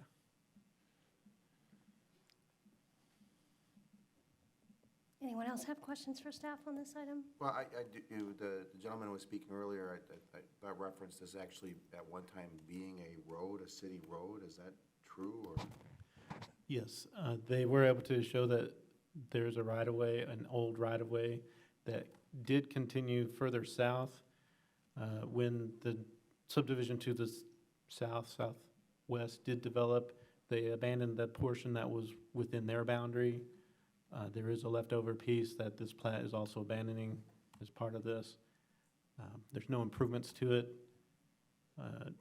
no utilities, and so it is really of no use. It's not going to extend further to the south. Those properties are completely developed with single-family homes. So in this case, if this were to be approved, we have the driveway and the easement. Who's responsible for maintaining that drive to get to the back lot? So they will work out an arrangement. It will be designated for access for that rear lot. So they would just work that out, whether it's my guess is that they work it out so that the property owner on lot 2, the southern lot, would also maintain it. Although with their plan, both will take access off of that driveway. And so there'd be mutual, or there'd be benefit for both of them to take care of that drive. But in essence, is that any different than a shared fence and talking to your neighbor about replacing the fence? And Right, it would be a private drive, and so the city would not get involved. Just for giggles, what's the square footage of this house that's being shown right here? Oh, Plus or minus? Is it less than 1,200 square feet? no, I think it was, I was just thinking about the last case of the accessory accessory dwelling buildings up to 1,200 square feet. If that's, I mean, not looking for a creative solution here, but if it's less, then that'd be easy. Doesn't look like it is. we just heard from the agent that it's about 2,500 square feet for this one, Okay. the proposed. The proposed house, Right, not the existing house. right. What Well, about- you were asking about the proposed I house. was, Yeah. just thinking that if it was truly for a kid, Yeah.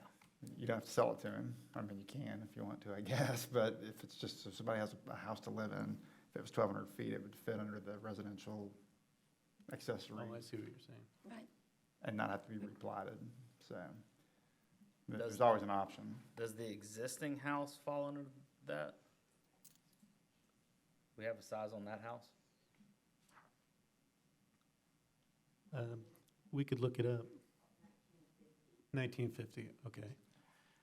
So that is in that scenario, it would require a special use permit to have an accessory dwelling, but it looks like it would not meet that.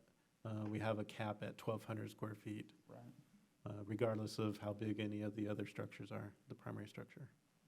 Is there anything with, any concern with police and fire being able to access the southern property and not have a turnaround or anything like that? To be There's considered? definitely concern, and we would require an appropriate turnaround. That could be done by a hammerhead or a circle as well. It's not as strict as a commercial application, because that generates a lot more traffic, and, but, yeah, they would have to make sure that they comply with that. I would like some clarification on something that Ms. Schuller stated, that when she bought the property in 1982, that she bought 2 lots. And how did they become one property? I think she said, I think the gentleman said when there was a survey that was done. So what happens often is, and Ben, correct me if I'm wrong, but they buy a tract of land, but until they go through a platting process, you shouldn't, by state law, you cannot buy property by meets and bounds. You're supposed to buy platted lots. But they bought the tract. If it was shown on one survey and a line was erased, that doesn't create any legal boundary. It's not a platting exhibit. So it doesn't really have any impact. So Ms. Schiller thought she was buying 2 lots, but she was buying 1 parcel. She might have very well bought 2 lots. She didn't buy she bought 2 tracts. She didn't buy 2 lots. The Right. difference being a lot is a developable, a tract is a parcel of land and has no rights.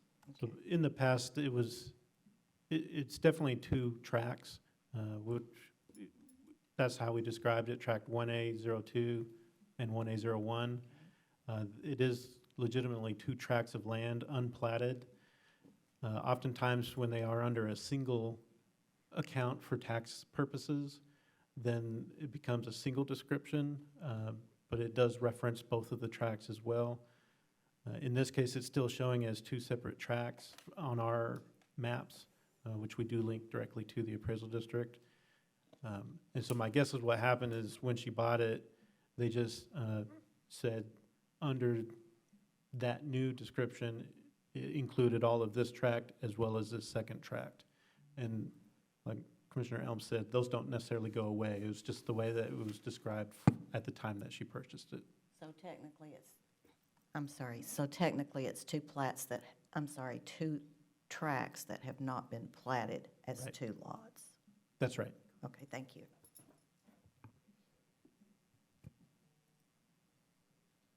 if there are no more questions for staff, if the applicant would like to come forward again and speak on this item, we welcome the opportunity. Nancy Scott again. Do you need, Just if you would like to add anything further. okay. When Susie bought the property in 1982, it was 2 tracks. And as a matter of fact, it was 2 separate owners. And I don't know if they tracked down the owner for the north property or not, but her father told her, if you don't buy that front property, you'll always regret it. And in 2006, she transferred it to her son, who wanted eventually to build another house on the front part of the lot. And it may have been that there would be enough property for both lots to have 20,000 square feet, except that there have been right-of-way depletions from Hall Johnson that have taken land away from that property. So anyway, they would like to keep the old house and build their new 2,500 square foot house. Do you know if the right-of-way was taken through eminent domain? I believe they were paid for a part of right-of-way on Hall Johnson. And then in doing this plat, they are taking more land for right-of-way. And they said that the owners would be giving it by plat, not being reimbursed for So it. they're just conceding it too? They're conceding it in order to get the plat done, is my understanding. Yeah, when it's associated with a city project or a state project even, there's an acquisition process where it'll be purchased. On the other side of that argument, though, is when it's based on initiation from the property owner, then it's just through right-of-way dedication, and there is no reimbursement for that. Well, I'm sure they're agreeable to that in order to, get what they're trying to accomplish. But I was wondering about the depletion that you talked about, and that was through eminent domain. I don't know if it was technically eminent domain, but there was an agreement for purchase of the property. Okay, thank you.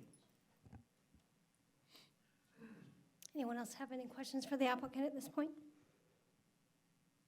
Thank you.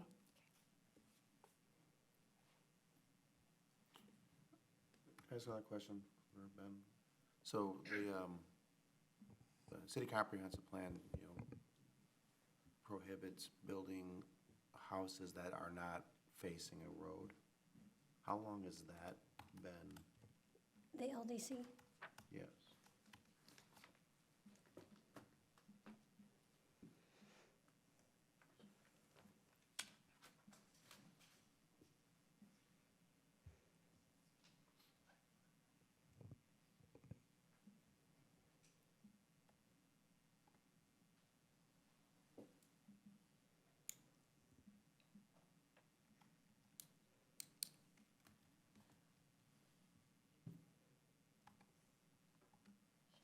Does not give me a specific date for that, and I'm looking at the amendments to the chapter as well.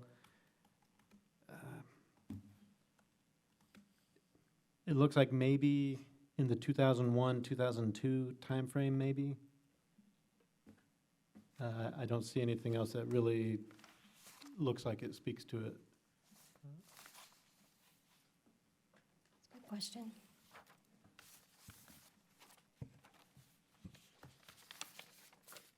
Okay. Does anyone else have any questions for staff on this item? Okay.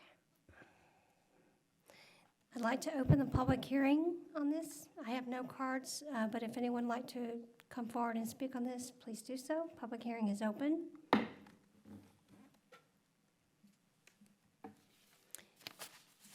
Seeing no one coming forward, I will close the public hearing. Public hearing is closed.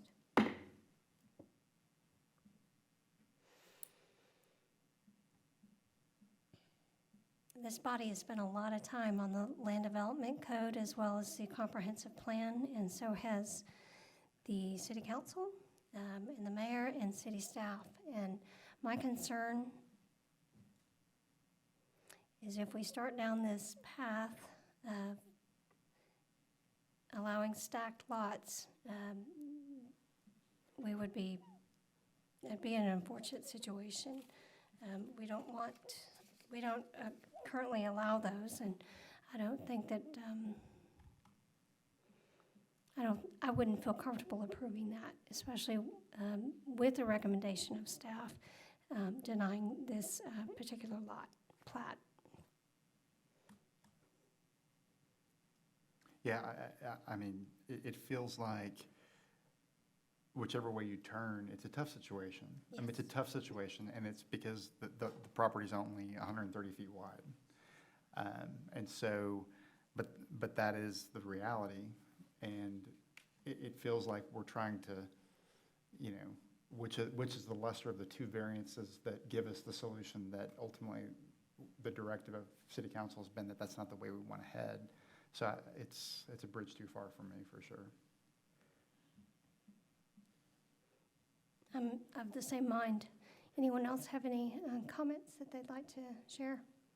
I have the same position y'all do on that, and it's just, does not appear to be with the comprehensive plan, and the fear is you could just see it start to happen more and more.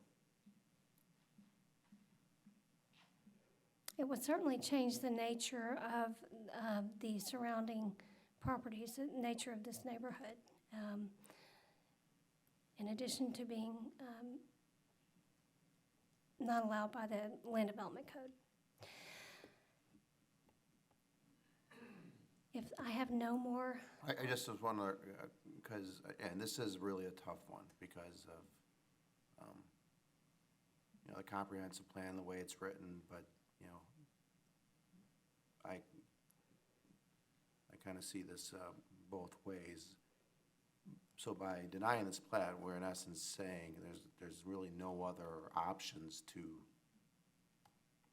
make this into two homes, or are there other options that the landowner can explore, or is this it?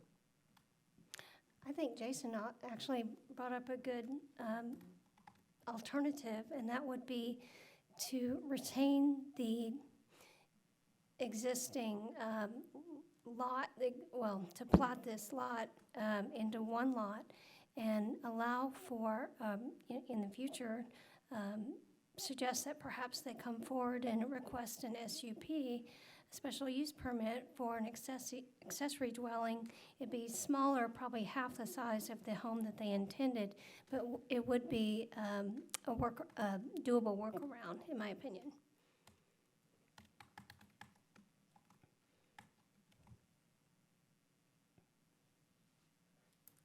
So yeah, it is a very challenging situation, but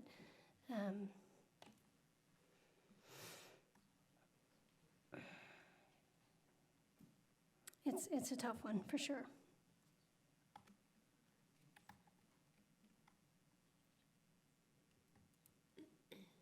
With that, I would like to ask my commissioners for a motion, please.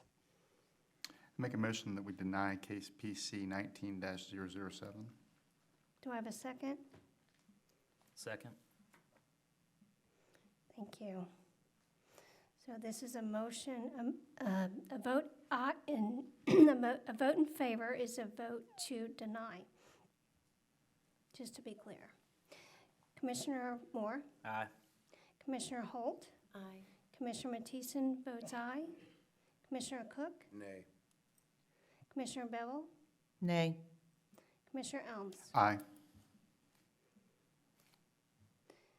Vote passes 3-2. 4-2. 4-2, sorry. I never count myself. All right. Okay. Thank you, everyone. That was a tough one.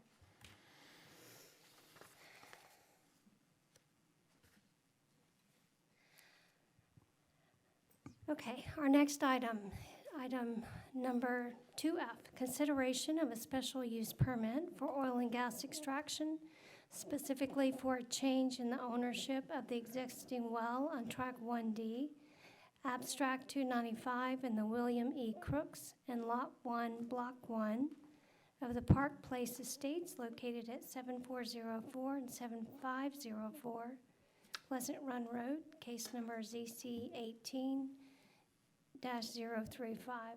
This item was tabled in our March meeting, so our first item would be to, I'd like to call for a vote to have the item removed from the table. May I request a motion to have this item removed from the table, please? I make a motion, we remove case ZC 18-035 from the table. Do I have a second? Second. Okay. Thank you. Commissioner Moore? Aye. Commissioner Holt? Commissioner Matteson votes aye. Commissioner Cook? Aye. Commissioner Bevel? Aye. Commissioner Elms? Aye. Case number ZC 18-035 has been removed from the table, and we are now able to discuss this item. Okay, this is for case ZC 18035. It was tabled from the March 25th meeting. It is for the existing gas well site located at 7404 and 7504 Pleasant Run Road. Specifically before you tonight, it's for a change in the ownership. This is an aerial map of the properties along Pleasant Run Road. Property is located on the west side of Pleasant Run with the overlook at Big Bear Creek subdivision to the north. It has agriculture zoning. The future land use map shows this to be residential in nature. Staff took some photos at the beginning of March of this year of the site in its current conditions, or the conditions on March 8th, and again on March 25th.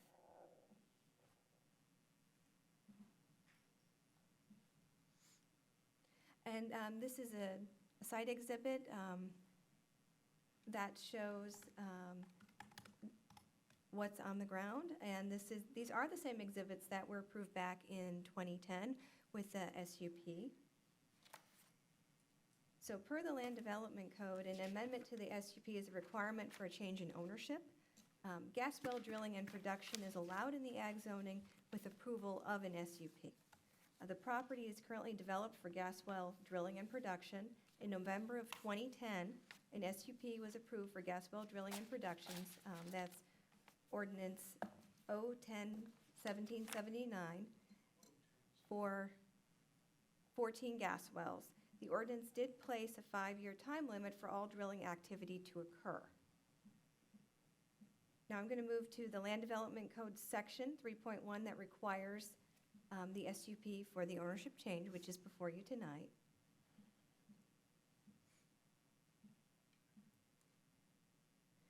So the amendment shall apply to the ownership change from Titan Operating LLC to Sage Natural Resources per the Land Development Code section 3.1-145 standards for oil and gas well drilling and production. Also, Ordinance 010-1779 hereby remains valid, and all provisions of that ordinance shall remain in full force and effect except where they were amended within that ordinance. So Ordinance 0-10-1779 from 2010 has a condition that all wells approved by that ordinance shall be drilled no later than 5 years from the date of approval of that ordinance.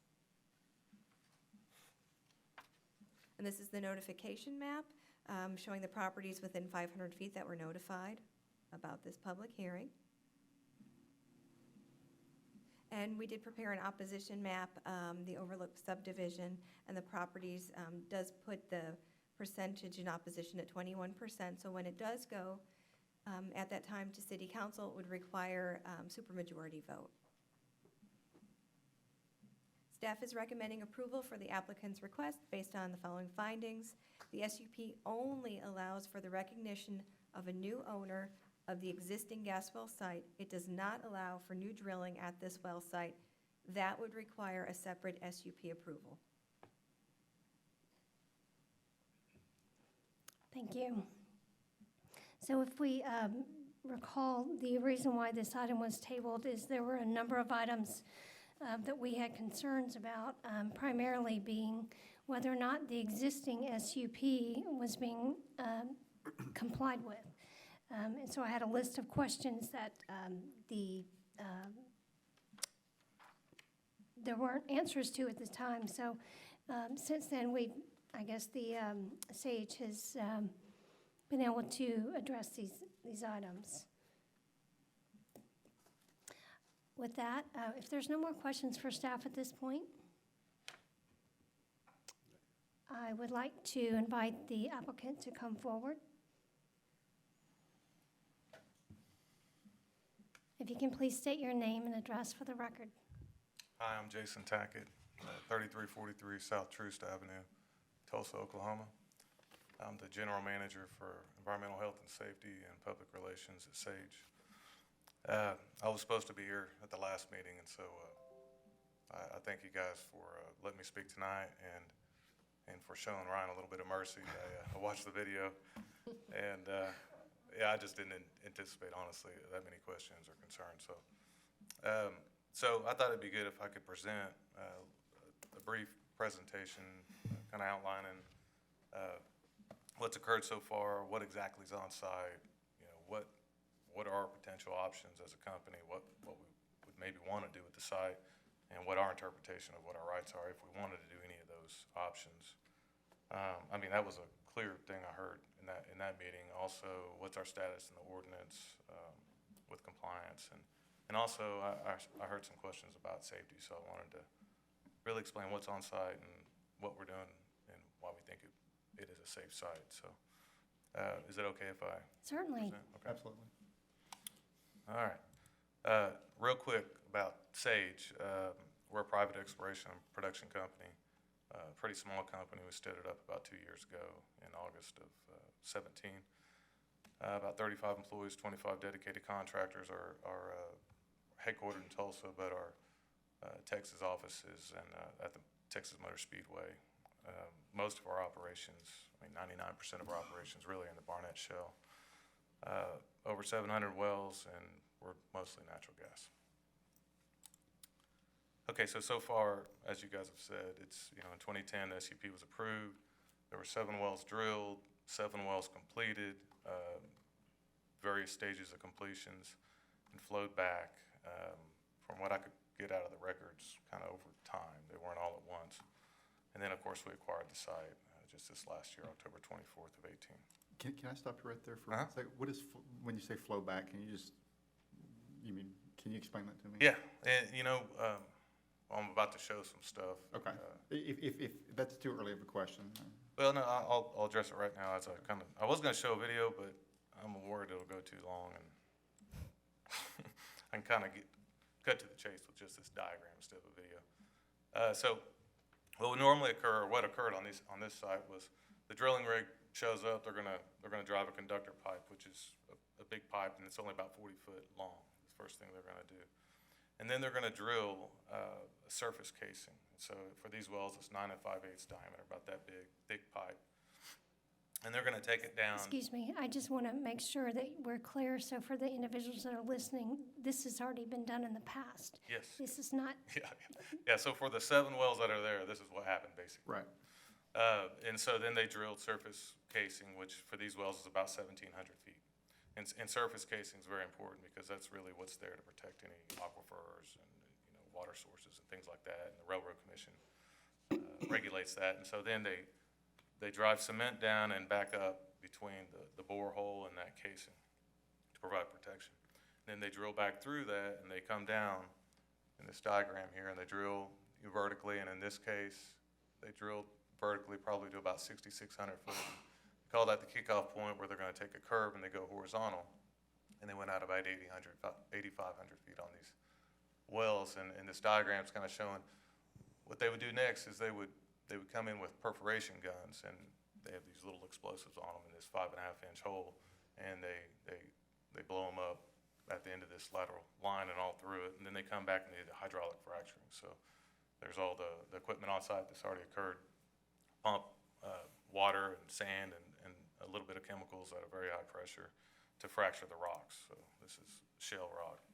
And so then they would modify the surface facility.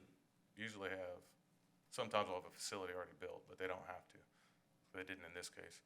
and they would flow it back. And so basically, they're trying to get all that water that they pumped in back out of the formation so that the gas is going to flow.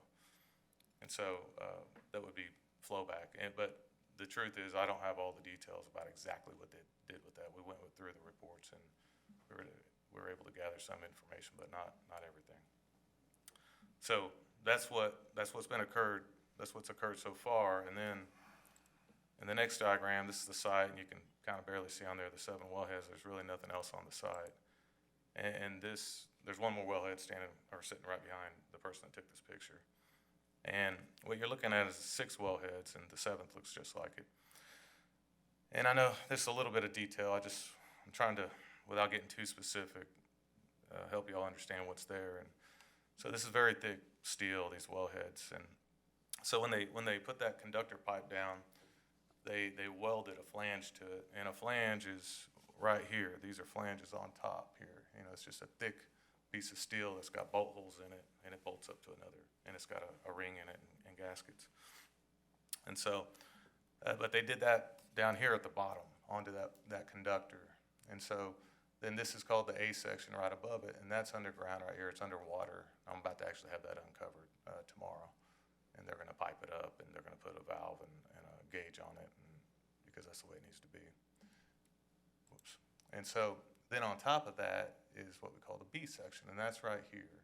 And it's got these 2 valves right here, and those are called casing valves. And so that allows you to get to between the, if there was casing, if there was tubing inside, which there's not, there would be if it was producing.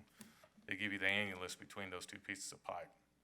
And so that's what that's there for. But now normally there'd be an A section up top with tubing in it, but there is no tubing in this. And so there's just a frac valve on top, and then a flange above that. And a frac valve is a very heavy-duty valve that is there during frac to be able to shut at super high pressures and flow of water and gas. So that's exactly what's there. I'll say a few things about this here in a minute, but these are the flanges, and so they provide a seal. And so what you have is you could, if we took the flange off and opened that valve, you could have flow. In the same thing at the top. And so what you have is shut valves that are locked shut, and then you have flanges that are, bolted down and sealed shut. And then there's actually some tap pull plugs and then a little valve and another little plug in it. So everything should be tight. Just today I had, Ryan actually that you all met, he went out and did a Method 21 air sample with a PID, a monitoring device to make sure there's zero. So EPA Method 21, he followed that method just to verify that we have 0 leaks at this site. So that's what's on site. Now, some of the discussion last time was about, okay, well, how could we produce it? I mean, how does this normally work? And so for this kind of operation, what would happen is you see these 6 wellheads I put up here. They're going to flow to separators and to tanks. And so that's what that looked like over here on the bottom right. I mean, this is kind of a typical tank battery. And so the gas is going to flow, gas and water is going to flow to these separators. The water is going to come out of the bottom of the separators and go to the tanks. And the gas is going to come out of the top. And these are all tied together with manifolds. I'm simplifying it here. And the gas will come out of the separators and go to a pipeline. And if there was a compressor involved, it might be there to boost that pressure into a pipeline, or it might be there or to take lower pressure gas from the wells and put it down that casing valve I was showing you guys, because then it's going to go down the hole and help get the water up and increase production. So that's what it would be like if we were producing it right now. If this site was flowing and it had gas to sales, that's what it would be like. And trucks would come in to take the water out of those tanks, come up and unload the water.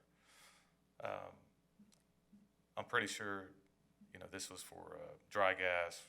Didn't anticipate sometimes you get a little bit of condensate or oil, just a little bit. It's not really a big producer, and then you'll spill that over and get a load of oil out every now and then. So I can't tell you without these flowing if there would have been any condensate. But okay, so what I see are options as so the first option is just keep doing what we're doing, and that is make sure we're in compliance. And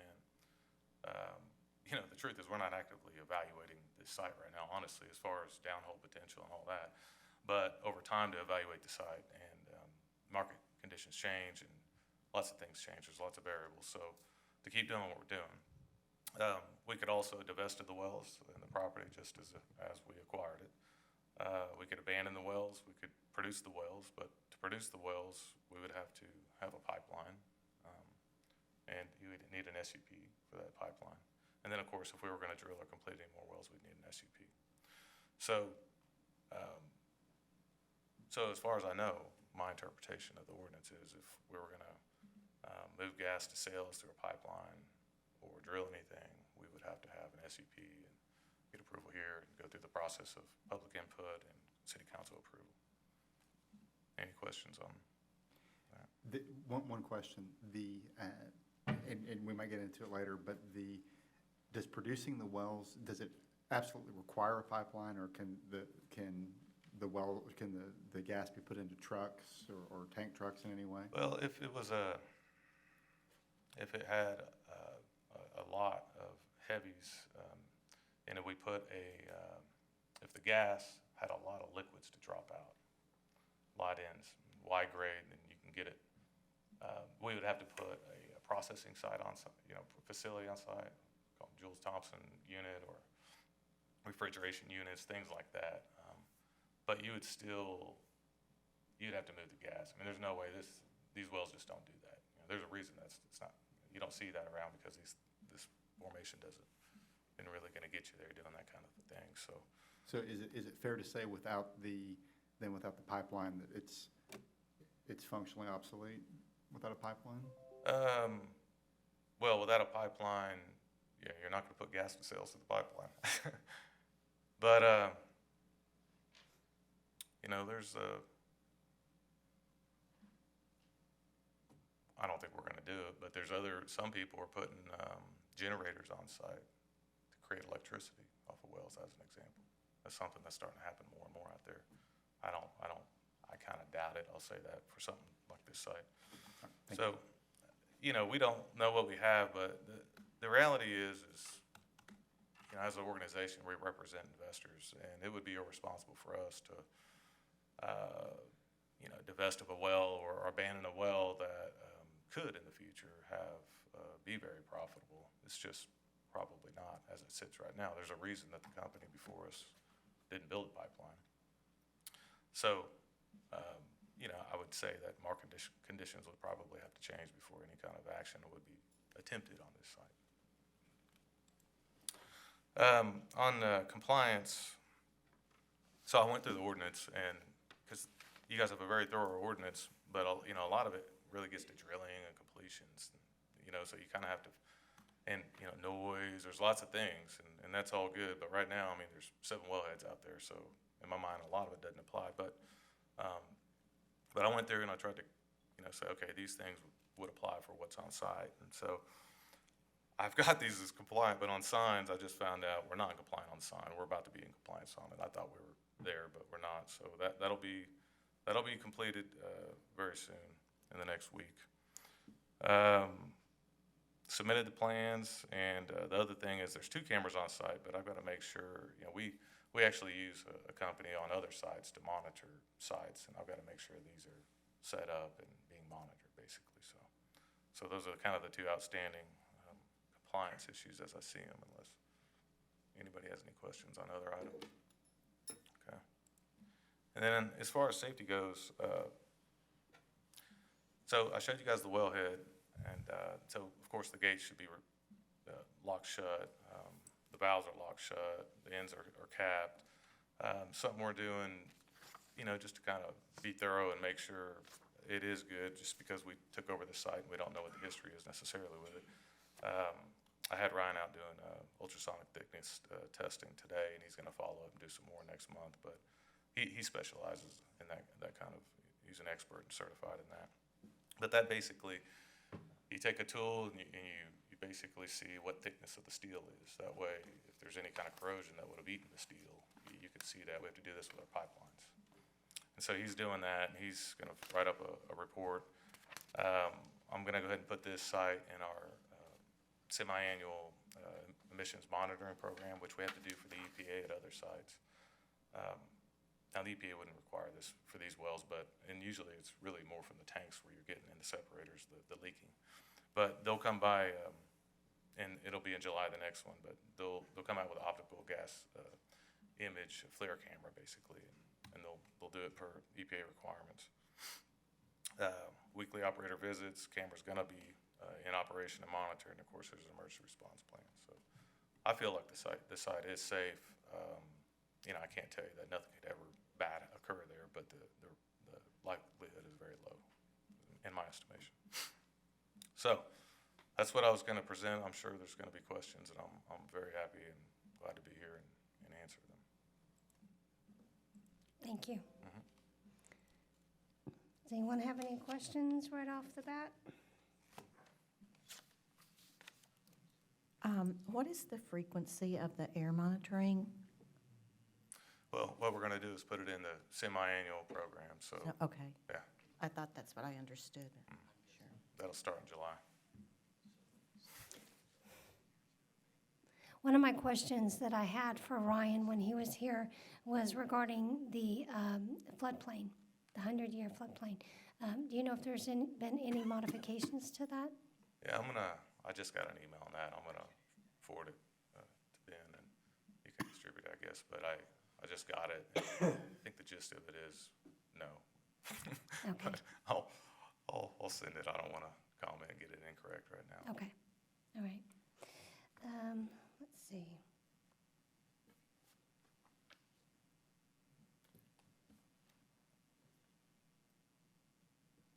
Anyone else have any questions at this point? I rudely asked him during his presentation. Anyone else? Okay. All right. Thank you so much for making the trip here, and don't go far. Thank you.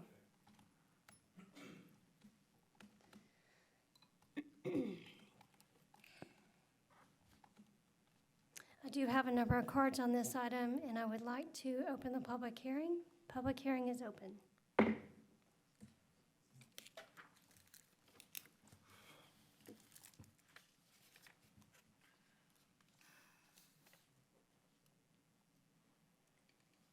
Let's see, Kelly Rowan?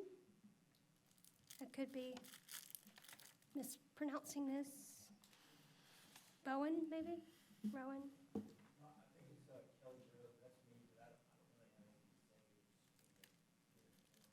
Okay, great, thank you.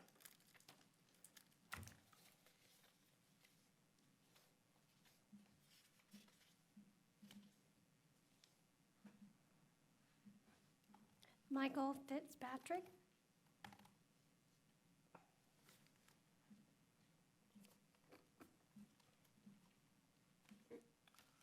Thank you. My name is Michael Fitzpatrick. I live at 7604 Jefferson Circle here in Colleyville.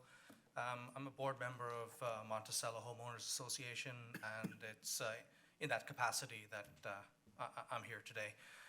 As I was listening to your discussions earlier on the monitors here, I heard mention of the potential for trucking the gas out, and I guess I'm looking for clarification because our homeowners association went to a lot of trouble to get a release of the mineral rights back to our homeowners association for our common property and to individual homeowners in our association, so everybody has the rights to the minerals again. So I'm just curious as to under what circumstances they could truck gas out of a well where, to my mind, they don't have the rights to the property that the well is extracting the gas from. Thank you. Thank you. Because it's a public hearing, it's not appropriate for me to comment, but we will, once everyone comes forward, we will let the applicant come forward and respond.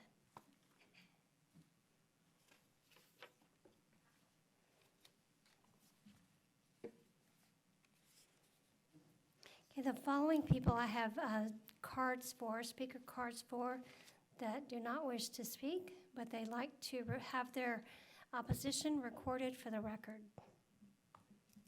Dennis McKellen. Yes, sir.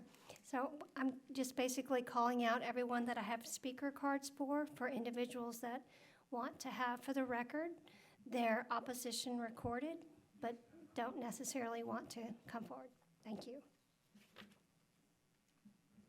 Ken Rowenkamp.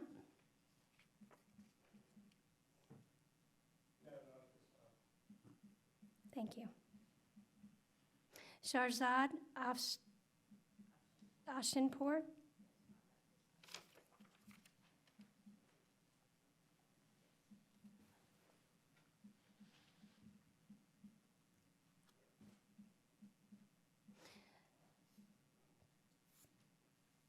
I may butcher this. Huang Vu Den wishes to have his opposition recorded. Judy Thornhill does not wish to speak, but wishes to have her opposition recorded. Virginia Ames. Don Ames. I'd like to speak if possible. Yes, sir. Please come forward. If I can ask you to please state your name and address for the public record. Don Eames, 613 Forest Meadow Drive, Colleyville, 76034. So I had an opportunity to speak to you last time we had the meeting and raise some issues, and I'm, I guess, following up on those issues and also some additional things that I've learned because I had a chance to print and read the entire chapter 3.1 of the city code for oil and gas well drilling and production. So first of all, I think that at the beginning, Jackie said that the SUP that was in effect from 2010 is now over. Is that correct? No. Not the entire, just certain aspects of the SUP. So does that have anything to do with the 5-year rule that the drilling has to end or be completed by 5 years and that no further drilling happens past that? That's right. That SUP? That's right. Okay. And we got a letter that was dated October 20th, 2015 from the city, signed by Jeremy Hutt, who's the Director of Public Works, that was addressed to the residents of the Overlook, stating that Atlas Resources Partners, the gas well site operator, the testing of the site has been unfavorable and they are proceeding to plug, abandon, and restore the gas well site. So I don't know whether that happened or not. Obviously, taking a look at these pictures that were shown in this presentation from guy from Sage, looks like they were not necessarily followed up on by the city.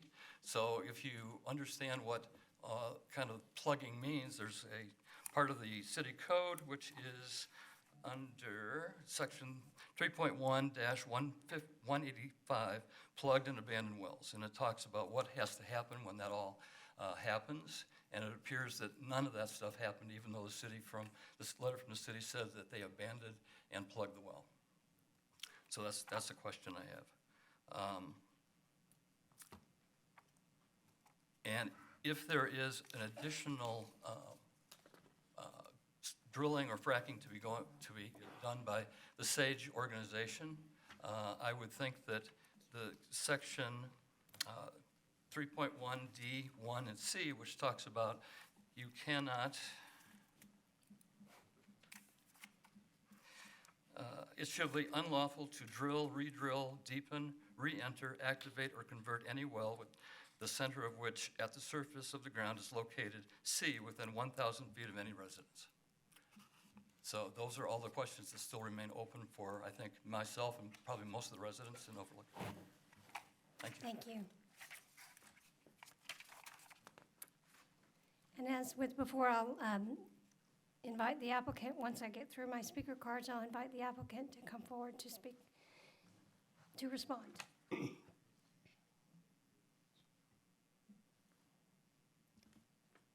David Lowe? Joe? Sorry. Yes, okay. Does not wish to speak on this item, but wishes to have his opposition recorded. Daniel Wagner. does not wish to speak on this item but wishes to have his opposition recorded. Kathleen and Paul Socket wishes to have their opposition recorded. Mary Jane Shawlin, yes, okay, wishes to have her opposition recorded. Richard Shawlin wishes to have his opposition recorded. Bernard and Joanne Steckline wishes to have their opposition recorded. Michael and Diane Thomas wish to have their opposition recorded. R. George wishes to have their opposition recorded. Terry Riley wishes to have opposition recorded. Tone Vaughn wishes to have their opposition recorded. Gilbert Chiquit wishes to have their opposition recorded. Colette Covermere wishes to have their opposition recorded. Sales Muir wishes to have opposition recorded. Stephen Sims wishes to have his opposition recorded.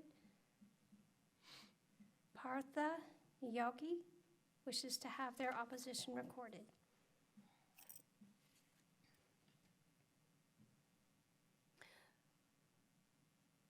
Morteza Khalidi wishes to come forward to speak.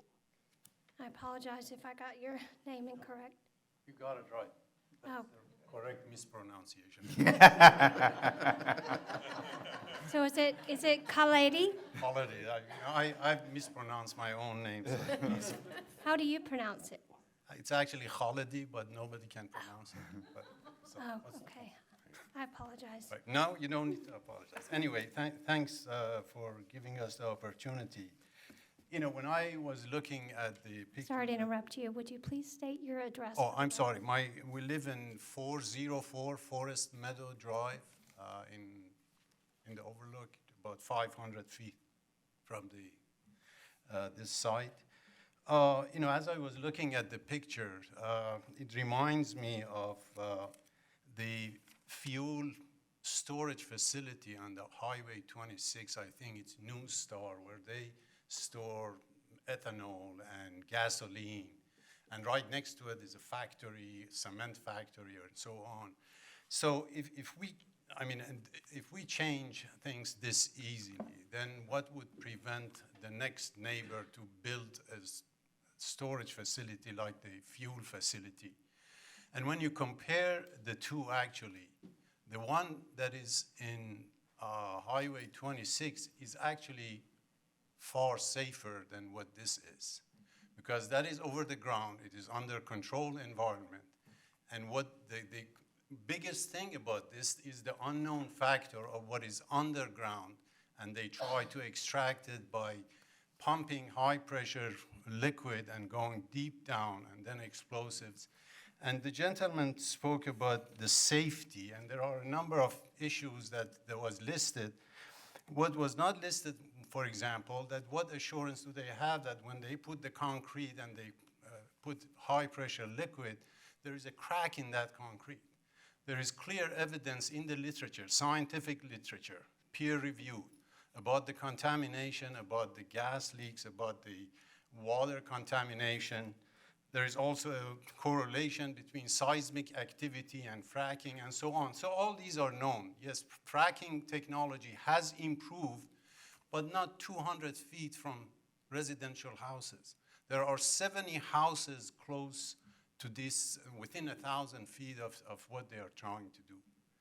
So this will have a huge impact on our lives, on 70-some families. They have the right to their land, but they don't have the right to come and create havoc in our lives. So I hope that you consider this. Thank you. Thank you. I have no more speaker cards. Is there anyone else that would like to come forward and speak in this item? Yes.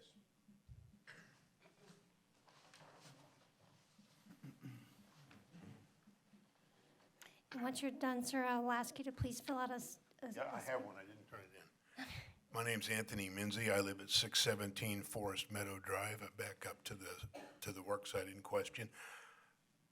When we purchased our homes, they proudly had behind the desk of the salesman the letter from the city of Colleyville clearly stating that those were abandoned wells and the property would be taken back to natural state and not to worry. Frankly, I would not have bought a home and spent well over 7 figures in this subdivision had I thought that well was ever going to be opened. Because we had a letter from the city of Colleyville, the city we're going to live in, that those wells were capped, plugged, and would never be opened. That's the way the letter read. I think you got a copy of that, if I'm not mistaken. And so we all purchased our homes with that understanding. And I just think it's important this board understand our position on that. We thought we were buying something that was safe because those wells were never going to be used. Now somebody's coming back in and they want to see if they're worth using, see if they want to put a pipeline in. And I'm just totally opposed to it. Thank you. Thank you.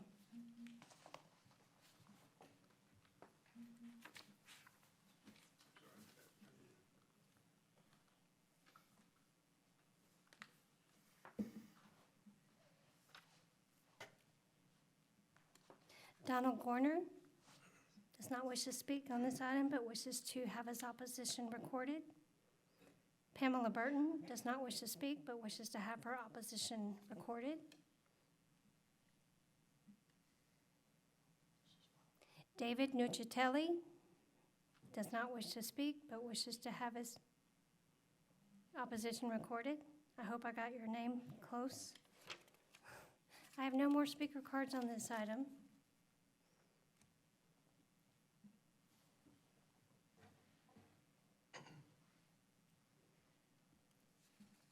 So you do want to speak on this item?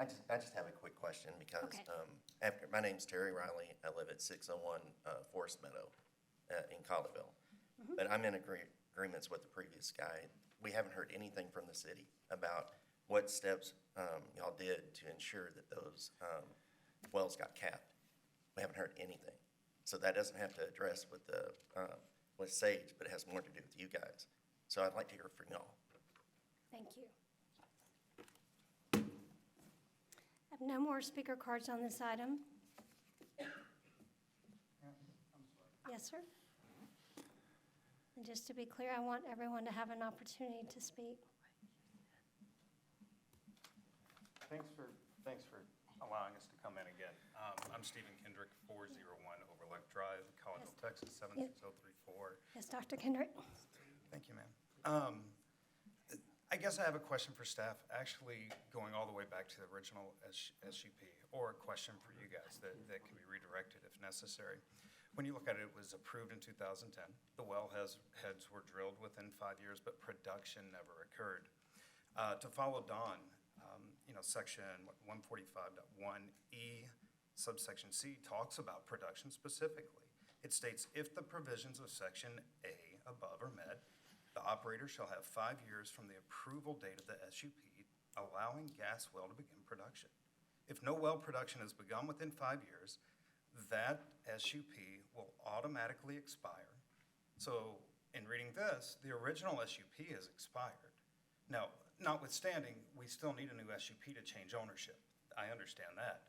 But I think a lot of what we're concerned about is, are those conferred rights continued with it? And again, it sounds like everyone's kind of in agreement that they aren't. But it goes further to say that not only does it expire, but the operator, which wasn't Sage at the time, shall be subject to the abandonment provisions of the ordinance. Now, I know the Railroad Commission controls oil and gas production in the state as well as many other things, but local governments control land use. And the land use code and the ordinance were written specifically for that. And I think that's one of the open questions we have is, with that section specifically, how does that apply to the original SUP? And I feel badly. I think due diligence. I think we all did our due diligence in purchasing homes in the Overlook. Some of it was on letterhead given from the prior city engineer. And there was nothing there with that. I think due diligence has to occur from everyone. I know Sage, they're good at their business. I get they have a responsibility to their investors. But I wonder if perhaps some of the process of obtaining the site, maybe that due diligence wasn't performed. That's unfortunate, but that's the nature of real estate transactions and business transactions. So that's kind of the concern I'm left with, is how is this applicable to that original SUP? And if so, unfortunately, the bad actor may not even be present. Thanks for your time. Thank you very much.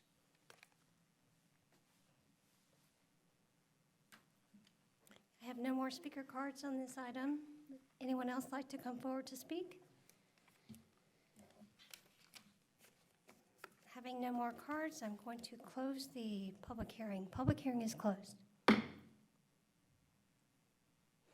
going to invite the applicant to come forward to respond to some of these concerns and questions.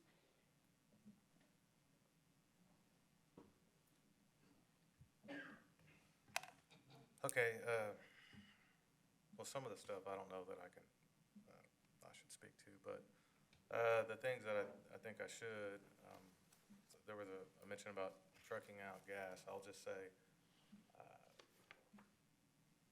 can't say that would never happen, because I'm not gonna say something like that, but I will say it's very, very, very low probability that someone will put in a processing facility.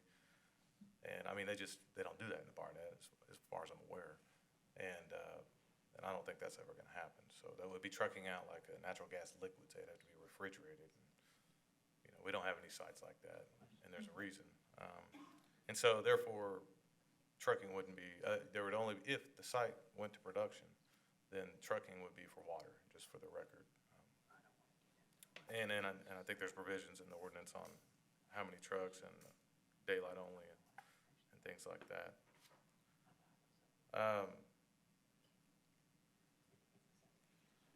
I'll just say on P&A and the wells, we're primarily regulated by the state of Texas Railroad Commission. And we're in compliance with the Railroad Commission right now. And I've read the ordinance. I see what it says. I'll just say, be honest, with House Bill 40, I think it probably oversteps what the Railroad Commission regulates. So it's just my opinion, but that's not for me to decide. And then this 1,000-foot setback, I'll just say that I think the ordinance spells it out that if you do certain things, then it says you shouldn't do it within 1,000 foot of, say, homes. We're not doing those things right now. We're just changing the name. So I get that, though. And I think the main thing for me is we're changing the name right now, and I understand the concerns. I have a house, and I would be stepping forward if I was worried about safety or land value. And the letter from the developer, I can't really speak to that.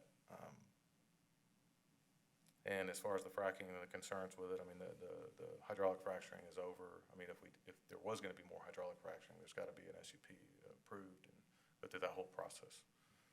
And so, again, also, I haven't gotten all the records. I mean, the absolute truth is I haven't gone, so I'm about to mention a cement bond log as an example. There's a lot of quality control that you have to do when you do a cement job, let's say, and when you drill the well and complete it. But usually, you go through the cement bond log and you make sure you got a good cement job. Now, I haven't looked at the cement bond log, so I can't confirm for you that the cement bond log is good. But there's a lot of regulations we have to follow when we drill and complete to ensure, you don't contaminate water sources and the such. So, also in the ordinance, should have been samples early on per the ordinance. There will be samples per the ordinance when the site is finally abandoned. So to ensure the soil isn't contaminated. So there's a lot of things in the ordinance to protect the folks at Colleyville. So I really don't have anything else other than that, unless you guys have questions for me, or I can answer more questions from the concerned neighbors.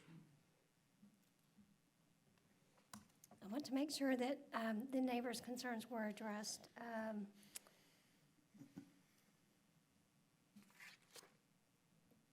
I think that they were, but if they weren't, then I'm going to invite the neighbors to come back to ask you additional questions. While Mr. Tackett's there, I believe Mr. Fitzpatrick had asked something about mineral rights when you're drilling horizontally, and he raised a question about that. Did you understand his question? No, honestly, but I can hear the question, I can write it down. I'm not a landman, so a good chance I'm not gonna be able to answer it, honestly, but I can figure it out and get with our landman. We've got a big team of landmen, so.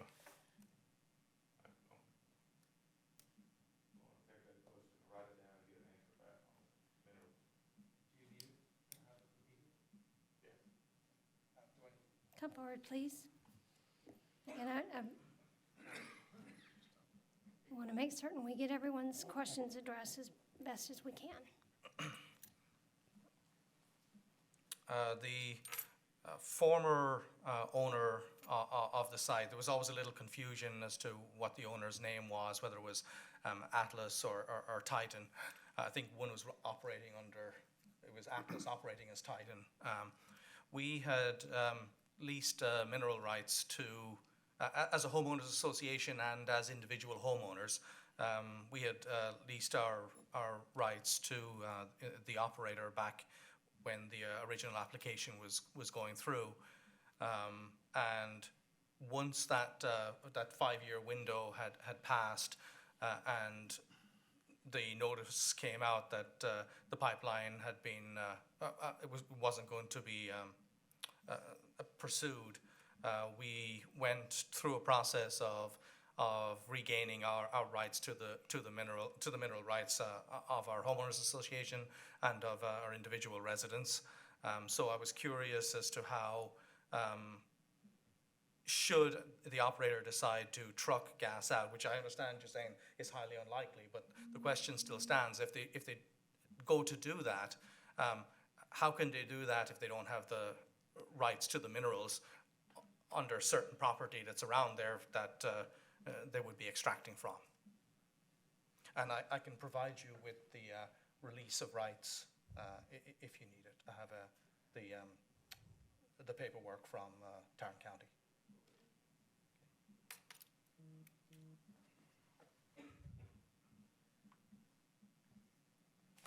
All I'll say about that is there's a lot of rules about land. And so if we ever produce, which that would be a form of production, you know, if we trucked out natural gas liquids, then, you know, there's a whole process to ensure that people with mineral rights are paid. We've got a whole staff set up for that. And so I can't answer the question right now because I just don't know. But I can give you my business card and, you know, my email address, and we'll figure it out. But mineral rights is really more about who gets paid, not whether or not you can extract them, right? Right. Well, that's not necessarily true, actually. So if we were going to say, if we want to go drill a well, we can't, you know, if we're going to drill in a unit and there's different people in the unit that have rights, mineral rights, then we have to get approval. And then there's various ways. If some people don't want to approve it, that I don't know all of that, but you have to get approval. So if folks have rights and we go to produce, we'll have to ensure that we've got all the bases covered. I mean, that's a whole profession, you know, on the land side. So I can get them in touch with the right people at my company that know all about it, you know, make sure we answer the question. But at the moment, there's no intention to produce the wells. No. Thank you. Did I miss anything in terms of questions? I know there's a question regarding the ordinance. Yes, ma'am. Yes.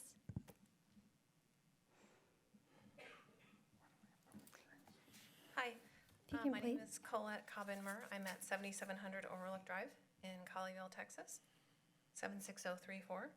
I have two questions, and I'm not sure if anyone actually answered them yet, but one of them was, when was the last time this well was producing, basically. When was the last collection at this site? And given the letter back in 2015 from Jeremy Hutt, it indicates that Atlas Resource Partners indicated that testing at the site was unfavorable and they're proceeding to plug, abandon, and restore the gas well site. So was it plugged and was it abandoned? I guess is a question that I have. I still don't understand that. I could walk over there and look, but I wouldn't be able to tell you if, if it is. The other, I guess there's the third question I have is, if the request is only for a name change, for the change of ownership, then why does the site exhibit have the derrick, storage, the pipe racks, the trailers, and the mud pits? I think a lot of us, had to use a magnifying glass to see that, and we didn't, a lot of that was unsettling, at the least, to see that. It is on the site exhibit. It's right there. So those are just the three questions I had, and I need to change their name things, and I'll be on my way. Well, thank you.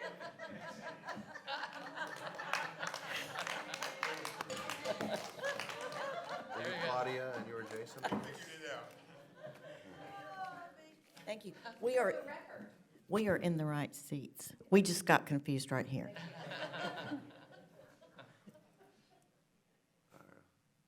Would you like to come forward to address her questions? Yes, so for sure on the exhibit, that was just an oversight. We just used the same one that was already done. And to be honest, it's just really representative of, for us, it was, we were actually focused on trying to get drilling on some sites that are far from here. And we're a small company, and, that was just truly an oversight. There's no intentions to be drilling on this site, so. And then, the P&A, yeah, so my understanding is, to the best of our ability right now, to be honest, we're still going through trying to figure out exactly what we've got. But these wells are not plugged, and, it's called the W3X with the Railroad Commission's been filed every year, an extension on plugging, and we're in that 5 to 10 year window, and we're in compliance with what the rules are. So, we're in compliance with it. The wells are not plugged, and, at least that's what's been represented to us.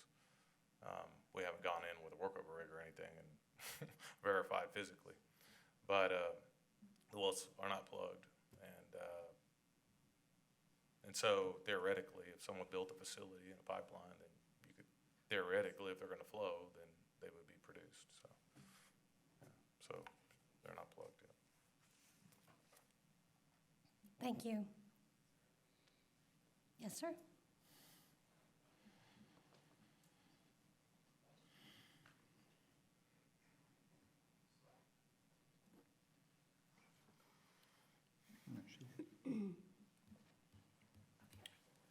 Hi, my name is Ken Rokamp. You have a card, but I changed my mind to come down and talk. I'm at 7704 Overlook Drive, Colleyville, Texas. Getting the names changed inspired me to come down here, so. Just kidding. I'm just going to be candid. I don't understand why we keep going back and forth. Several of our folks from the HOA who I think looked into this pretty thoroughly have come up here in the first meeting and now this meeting, and they've pretty much given you chapter and verse of various ordinances where it seems to me that this thing is over, that the time limit is run out for both drilling and for production. And then we have a letter on your esteemed letterhead saying that this was done and capped and abandoned. We have a representative here, and you guys seem to keep talking like even if they can't drill, they can produce.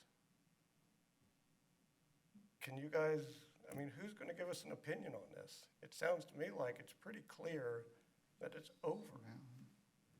I guess I'm looking for any type of I mean, where does this go? I mean, who's gonna make this final decision? I just don't see why we're kind of back where we were. We've got some answers, which of course you guys have, but we're assuming you got satisfactory answers to it. But, you know, we're sitting there, a community of 70-some homes in $1 million range. And some of these folks got houses, you know, closer than 200 feet, and we're talking about bringing in storage tanks, perhaps doing some pumping, perhaps some electricity, doing some separation, talking about tanker trucks coming in and out. I don't know if you guys have went.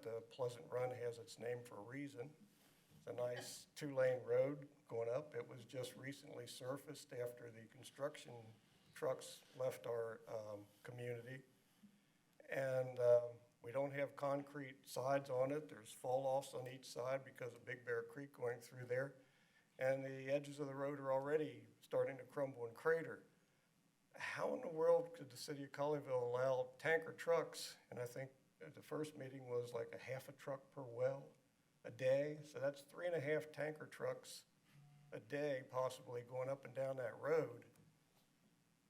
And who's going to pay for repairing the road and all the ruts and everything that's going to go in there, much less the noise and the aggravation and the danger of having, I mean, when you pull out, you're lucky you can get 2 passenger cars before the fall-offs. I mean, I can just see a tanker truck going over the side. They're rolling over the side and spilling the stuff into Big Bear Creek. I mean, if you want to, you know, look at the worst-case scenario.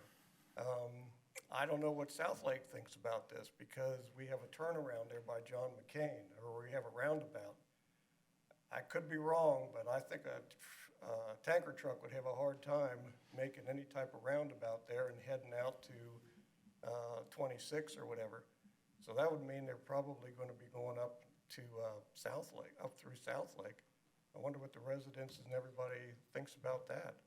I just don't see how we can keep having this conversation. I mean, there's just seems at this point there's a right or there's a wrong or there's a correctness or there's something that we as residents are missing based on everything that we've read and we see.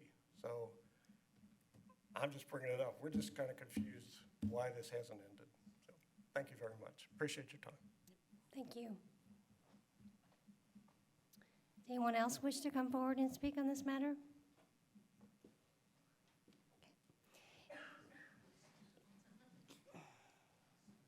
Sorry. Okay, I get it, I understand the concern. I just want to say one last time that there aren't going to be any tanker trucks. If we were going to build a pipeline, we have to have an SUP. If we're going to drill, we got to do an SUP. So none of those things should be occurring unless there's a, you know, whole SUP process and city council and all that kind of stuff. So none of those things should be occurring without that occurring. So I want to make that final point.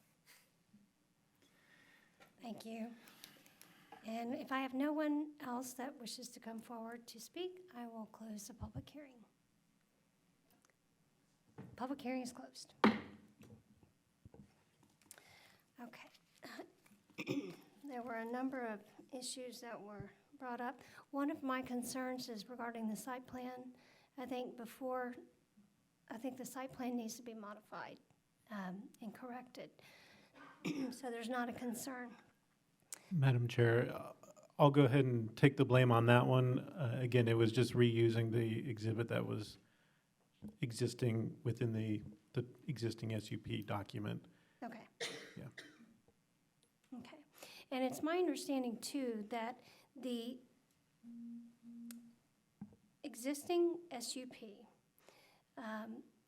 does not expire itself with a change of ownership. The current SUP is still in, for any new owner, that existing SUP is still in effect, which is why in our first meeting, I was so concerned about making sure that the SUP was in compliance as things are now. And so he's come back and explained, provided different details regarding the SUP and the fact that it is in compliance. So if a new owner would step into the shoes of the prior owner, prior owner did not have the rights had expired, and this is just my understanding of everything. The rights had expired under that SUP to do any more drilling, any more production, any more of the things that were done way back in 2010, I believe. Yeah, 2010. So those activities cannot occur under this current SUP. Cannot. In order for those activities to occur, a new, as he's mentioned before, a new SUP, Sage will have to come forward with a new request for a new SUP, and then we can address items such as setback requirements, etc. So that will be a whole different issue. This SUP, as people have expressed concern, the SUP has the capability to drill, etc., has expired. That's not changing. Okay. Anybody else have any questions or Yeah, I just have comments? a couple comments towards that. I think, this process of, citizens speaking about what you're concerned about and everybody understanding what your concerns are so they can be addressed, this is a very important process to go through. And my understanding of this, and I want to just be clear as well, is that what's there is there today. And it is a site that has been drilled, it's been fracked, it's sitting there in a state. It never was capped. I did read the letter. It says the intent, the Texas, I need my reading glasses, sorry, that their intent was to cap them. That's what the letter says. It doesn't say that they were capped. Never happened. So the site is as it sits there today. What we're really just voting on is a name change. And I want to get this clear before, so anything, the new owner, all they can really do is maintain the site. Any attempts to extract or do anything would require an additional SUP, correct? Right. I think the one question on that is whether they can just take the lid off right now and start collecting. I don't know if it ever produced it. If it had not ever produced, then it would have expired based on the land development code, and that would also not be allowed. I just would have to figure that out. So I haven't made a determination on that because I haven't researched it, but drilling and fracking for sure, the time has expired. They cannot do that. So then the last question is whether they can even collect anything. But even if they collected, it would require a pipeline, which again would require some SUP to put in. That's right. Or the truck option, because it does allow for, during the production phase, there shall be no more than 0.5 trucks per day per well. But again, that's if they had ever produced. And if they have not produced, then that 5-year limitation on that part of it also has expired. I just don't know the answer to that. But for the most part, yes, it would require a special use permit for any type of activity. Okay. How do we find, I feel like we need to find out answer that before we question. finalize this. It would have to, well, I'm not sure how I would find out. Might be with the Texas Railroad Commission. I'm sure there's reports that have to be made with them. I can see if there's any production reports. I'll at least attempt to do that. I've never tried to do that before. Perhaps the applicant could team up with you and look for that and try to get those answers Right. to that. And if I can just refer back to the screen at the bottom, this was the impetus for this action. The SUP authorized under this ordinance shall only be granted to the entity named on the original application and may not be transferred to any other entity without the approval of the city council. So the thought process was we need to at least start with this action so that then we have that dialogue that we can have with the new operator. Then we can analyze everything, evaluate everything to make sure what has expired, what is maybe still valid, what they can do, and it may be that they can't do anything without a special use permit, but at least we've taken care of this aspect, and we have that dialogue with that new operator. And from there, we would be in communication with everybody, because more than likely it would require approval from the city council ultimately, but it would come before the Planning and Zoning Commission as well. Right, that was my understanding as well, and I know that there was direct reference to this language. Dr. Kendrick, I think, referenced this direct language here, and it's true that that the SUP doesn't automatically get transferred upon sale. That's why we're here today. Right. So, okay. So just help me think through this. So if the well produced at any point, then it still is active, and the rights to production are there. If it didn't, then they've expired. Is that a fair statement? Right. Okay. Yes, So, what but- was quoted, it says after 5 years it expires. So then, what we've heard is it's highly unlikely, but for obvious business reasons, he can't say it will never happen, but it's highly unlikely that a company would invest the money to refrigerate, get it to where they can actually put it in a tanker truck, and then they're only limited to a half a truck a day.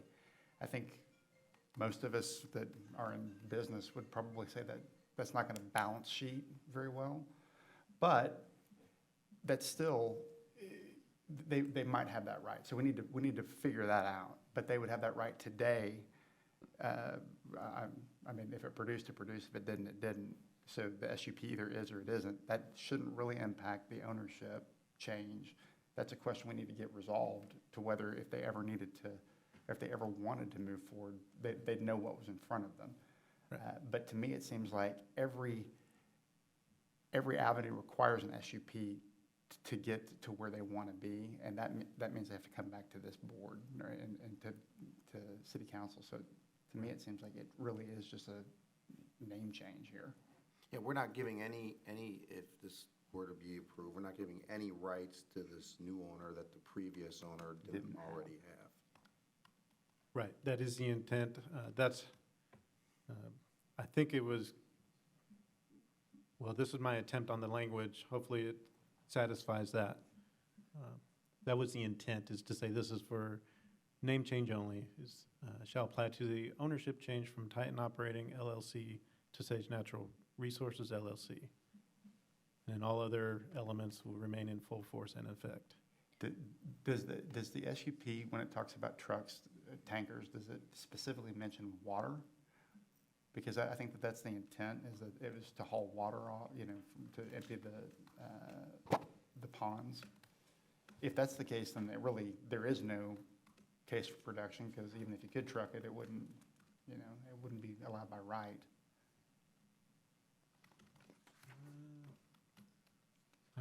I'd need to find that in the land development code. The SUP just says during the production phase, there shall be no more than 0.5 trucks per day per well.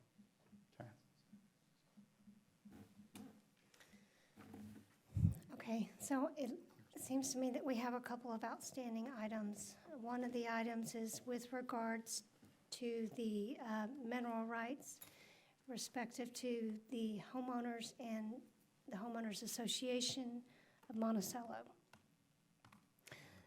The other item is the amendment of the site plan. And perhaps the third item is following up with, and I'm not sure if this would be you, Ben, or the applicant, to follow up and get information on the last drilling when it was done. And I would say we would need to know definitively what rights, once this, if the SUP is transferred over to this new owner, what precise rights they have. Yeah, it's really going to be the production part of it. The drilling and the fracking has Right, expired. that's so clear. it'd just be- Yeah. That's clear. So it's the production, so what, so where are we on that? I understand that there are some questions regarding capping and abandonment, and clearly those were not done. The applicant has confirmed that as well. So we're clear on that.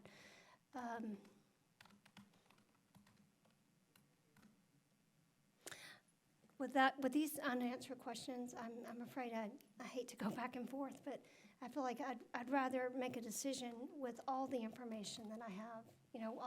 All the questions answered that we have, that the residents have, et cetera.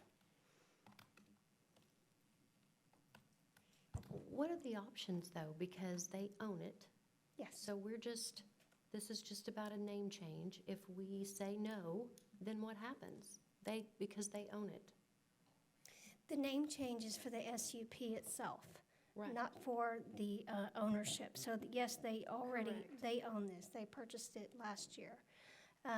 But it's what rights they have now as But what we're owners. voting on, if it's nay, then what happens? The vote tonight, should we vote tonight on this, the vote tonight would be whether or not we approve Sage to step into shoes of Titan as the operators of this SUP.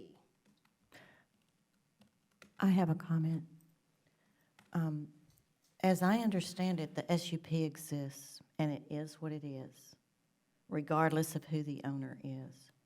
And we're only considering at this point to hold the new owner to the existing SUP. And it's by our own land development code that we are asked to change the name of the owner. So all we're doing really here is making a decision based on our land development code and what it dictates should happen when ownership changes. That's my comment. That's correct, but one of the things I think that we have to consider is the fact that the original SUP had a different, had a site plan that was different from today's reality.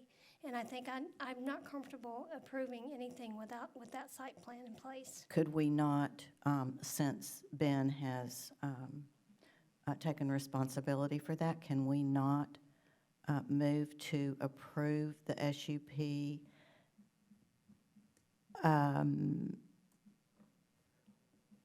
with a condition that that site plan be updated, as Ben has committed to do? Well, he also is not sure about the rights regarding production. I want to get clarification on that from the Railroad Commission.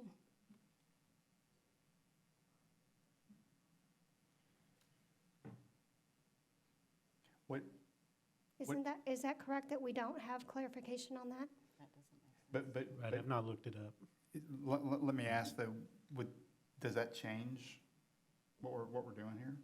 I mean, we're changing ownership, whether, it really doesn't. It doesn't change anything. I mean, the rights are the rights. If it's expired, it's expired. If it's not, then it hasn't. But I think there's such concern regarding, from the neighbors, that they want to know with clarity what their rights are and what they aren't. And right now, there's ambiguity.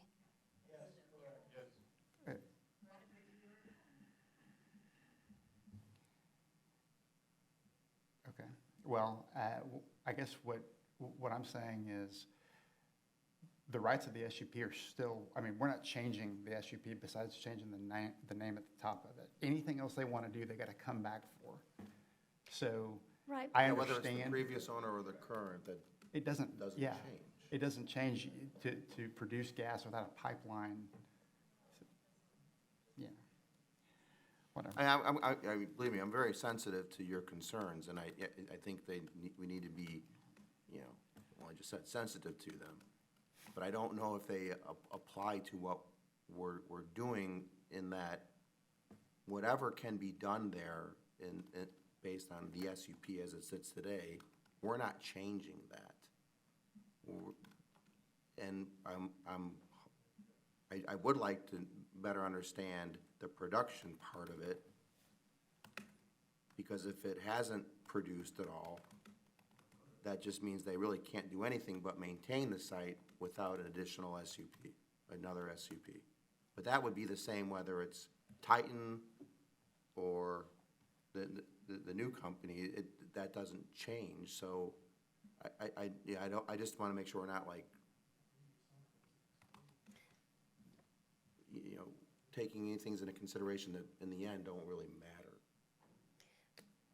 They may not have an impact on the end result, but I think that the answer to some of these questions and the resolution of them are very important for the homeowners. I don't disagree with that, So I don't think but that is that what we're if there's no considering? intent to produce really these wells, so if there's no intent, then why should we rush this through? Why don't we wait for our answers?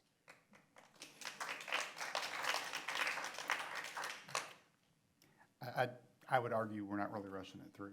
It's been 45 days since we first heard it. So rushing it through doesn't seem. Can we take order of this meeting? Can you take control? Or are you going to let them keep talking? I'm not gonna, I'm gonna ask for individuals to be quiet so we can discuss our matters. It's not the public hearing has been closed. Twice. So go ahead, please. No, I'm just saying that we're not rushing anything along here, is what I'm saying. So we can keep tabling it and then asking another question and then bringing it back. It doesn't change the fact that whatever they want to do, whatever we say here, they can go and sue us and get those rights like that. So all of this is table dressing, okay? So if we want to hold back until Ben can track down the Texas Railroad Commission, we can do that, but it's not going to change the end, which the end is no rights have been taken away. The rights that have already been given are still there. Right, but I don't think even Ben understands what exactly some of those rights are. Okay. Am I correct in that statement? That we don't have full clarity on all the rights? It would just be the production, whether they've ever produced or not. And if they have produced, then Then what? they can Then produce it again. has not expired, Mhm. and they could uncap and produce Okay. again. Does it matter when that happened? Not that I saw on the language.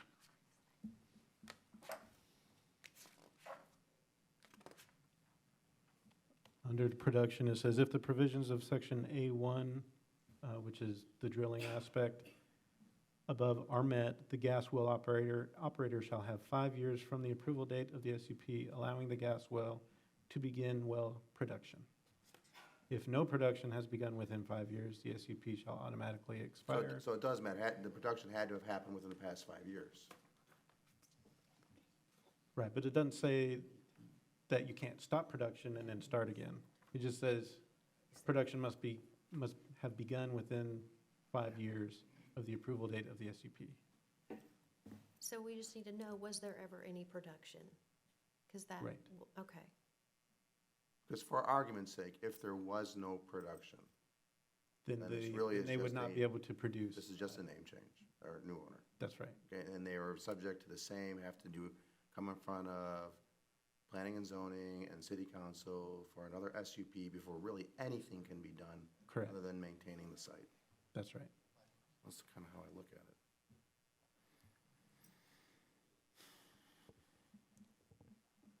Well, I say we find out about the production. I think I would agree in, that it would help people feel better about this, but I don't think it still is what it is, regardless of who the owner is. It's not going to change anything. So, but I do agree, it would be great to know that, They maybe. so that everybody they do has need a to better feel comfort better. level of what's happening or not happening. But the current situation is the current situation, and under the current SUP, regardless who the owner is, more or less. And I don't know if this will help, but you guys will make a recommendation to city council. It still requires 2 readings at city council. I commit to doing the best I can to have that information for the city council if you move it on. If not, I will have it ready for you if you table it. So, Okay. I would like to make a motion to approve zoning case 18032. can I amend that potentially? Or not? Yes. Sure. Okay, I would agree with that, but I would say contingent upon getting that information, and then if no production has taken place, then we approve it. If not, then I do think more, it warrants further discussion. So could we amend it to say that if upon your research, no production has, then we've approved it? No Here- production- Well, I think more I guess the appropriate- problem I have with that is if it has not had Can't do that. production, then you want it to come back to you? No. Is that what okay. you're asking? Here's what I propose. I propose that if there's interest in passing this SUP, that the SUP be passed with prejudice. In other words, if we pass it, then we agree that this information will be researched and provided to City Council prior to the first reading of this. That would be my motion. That's, something like that. I'll second.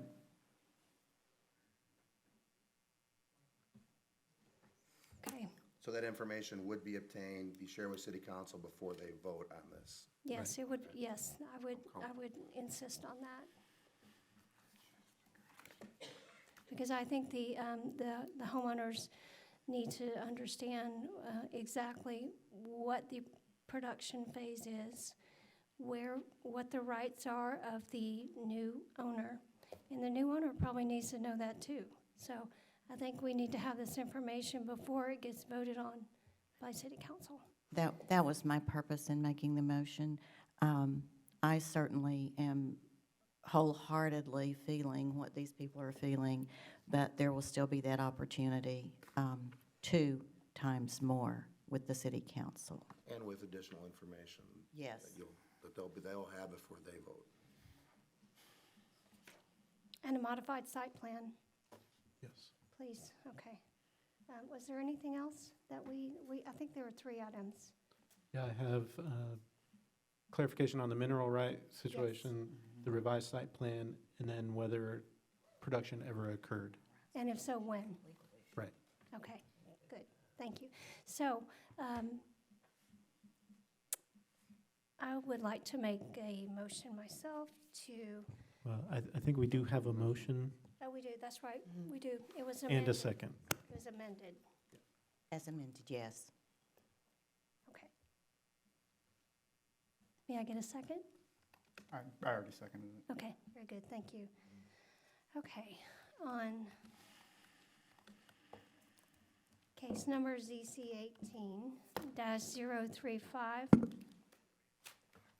there's been a motion to approve the SUP with the prejudice that the information, the 3 items that we had aforementioned, the revised site plan, the clarification regarding the mineral rights with respect to Monticello, how that is impacted here. And third, the production state, in other words, the dates of last production, if there was production, that information be provided to council prior to the first reading. Commissioner Moore? Aye. Commissioner Holt? Nay. Commissioner Matheson votes aye. Commissioner Cook? Aye. Commissioner Bevel? Aye. Commissioner Elms? Aye. Thank you. Thank you all for coming out, and I appreciate your patience on dealing with this tonight.